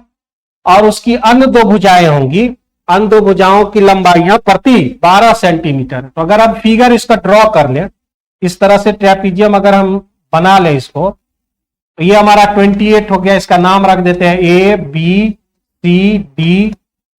अब यहां पे ये नीचे वाला जो पार्ट है वो ऊपर है 28 और नीचे वाला को 40 ले लिया हमने। अब कह रहा है कि जो 2 साइड जो बचते हैं, अनपैरेलल जो साइड्स होते हैं, उसका जो है प्रति यानी प्रत्येक जो है 12-12 दिया गया है। अब सबसे पहली बात आती है कि अगर एरिया हमको चाहिए इसका, हमें निकालना होगा हाफ इंटू समांतर भुजाओं का योग गुने ऊंचाई। तो हमको हाफ इंटू ए प्लस बी, तो हमको पहले से मालूम है 28 और 40, लेकिन यहां पे हाइट नहीं मालूम है। इसी हाइट को निकालने के लिए हमको बहुत सारे छोटे काम करने पड़ेंगे इसमें। तो क्या काम करना पड़ेगा, सबसे पहले हम ए डी के पैरेलल लाइन हमने खींच दिया और ये इक्वल भी हो जाएगा हमारा 12, तो ये 28, तो ये हमारा 28। बचा कितना, यहां तक अगर 28 है तो उधर बाकी रेस्ट जो पार्ट है वो हमारा हो जाएगा 12। इस तरह से ये जो ट्रायंगल हमको मिल रहा है, इक्विलेटरल ट्रायंगल मिल रहा है, इसका नाम हम रख देते हैं ई। यानी अगर हम ट्रायंगल करें बात बी सी ई की, इक्विलेटरल ट्रायंगल समबाहु त्रिभुज, तो हमें ये हाइट चाहिए ये वाला। इसको अगर हम एच नाम रख दें तो समबाहु त्रिभुज का हाइट बराबर होता है √3/2 इंटू भुजा। तो हमको इसमें जो है हाइट हमको मिल जाएगा 6√3। 6√3। अब यहाँ हाइट मिल गया तो यहाँ पे हम पुटिंग कर देंगे उसका वैल्यू 6√3। तो हम 2 से यहां से कैंसिल करेंगे, 3√3 इंटू हमारा जो है 68 हो जाएगा, 6×3=18, 204। 204√3 हमारा आंसर हो जाएगा, जो कि 3 नंबर ऑप्शन में। मेंसुरेशन से रिलेटेड क्वेश्चन है, बीपीएससी हो, दरोगा हो या फिर जो है आपका बिहार एसएससी हो, 2-3 क्वेश्चन आपके अनिवार्य रहते हैं इसमें। अगला क्वेश्चन देते हैं 99 नंबर क्वेश्चन। 99 एवरेज से भी कर सकते हैं इसको और जो है टाइम एंड डिस्टेंस से रिलेटेड भी कर सकते हैं। यहां पे हमको एवरेज स्पीड पूछ रहा है। आप एवरेज स्पीड तो आप जानते हैं कि टोटल डिस्टेंस आपको चाहिए बाय टोटल टाइम चाहिए। हमको तो डिस्टेंस दिया हुआ नहीं है। कहा क्या रहा कि 3 दिन वो यात्रा करता है, प्रत्येक दिन वह 10 घंटे चलता है। पहले दिन 45 की स्पीड, तो पहले दिन 45 की स्पीड से 10 घंटा चलेगा, फिर दूसरे दिन 40 की स्पीड से फिर 10 घंटे चलेंगे वो, और तीसरे दिन जो है वह 20 की स्पीड से चलेगा, फिर 10 घंटा। इस प्रकार जो है हमारे 10 पहला दिन का, 10 दूसरे दिन का और 10 तीसरे दिन का। तो इसमें हम इतना लिखने की हमको जरूरत नहीं है।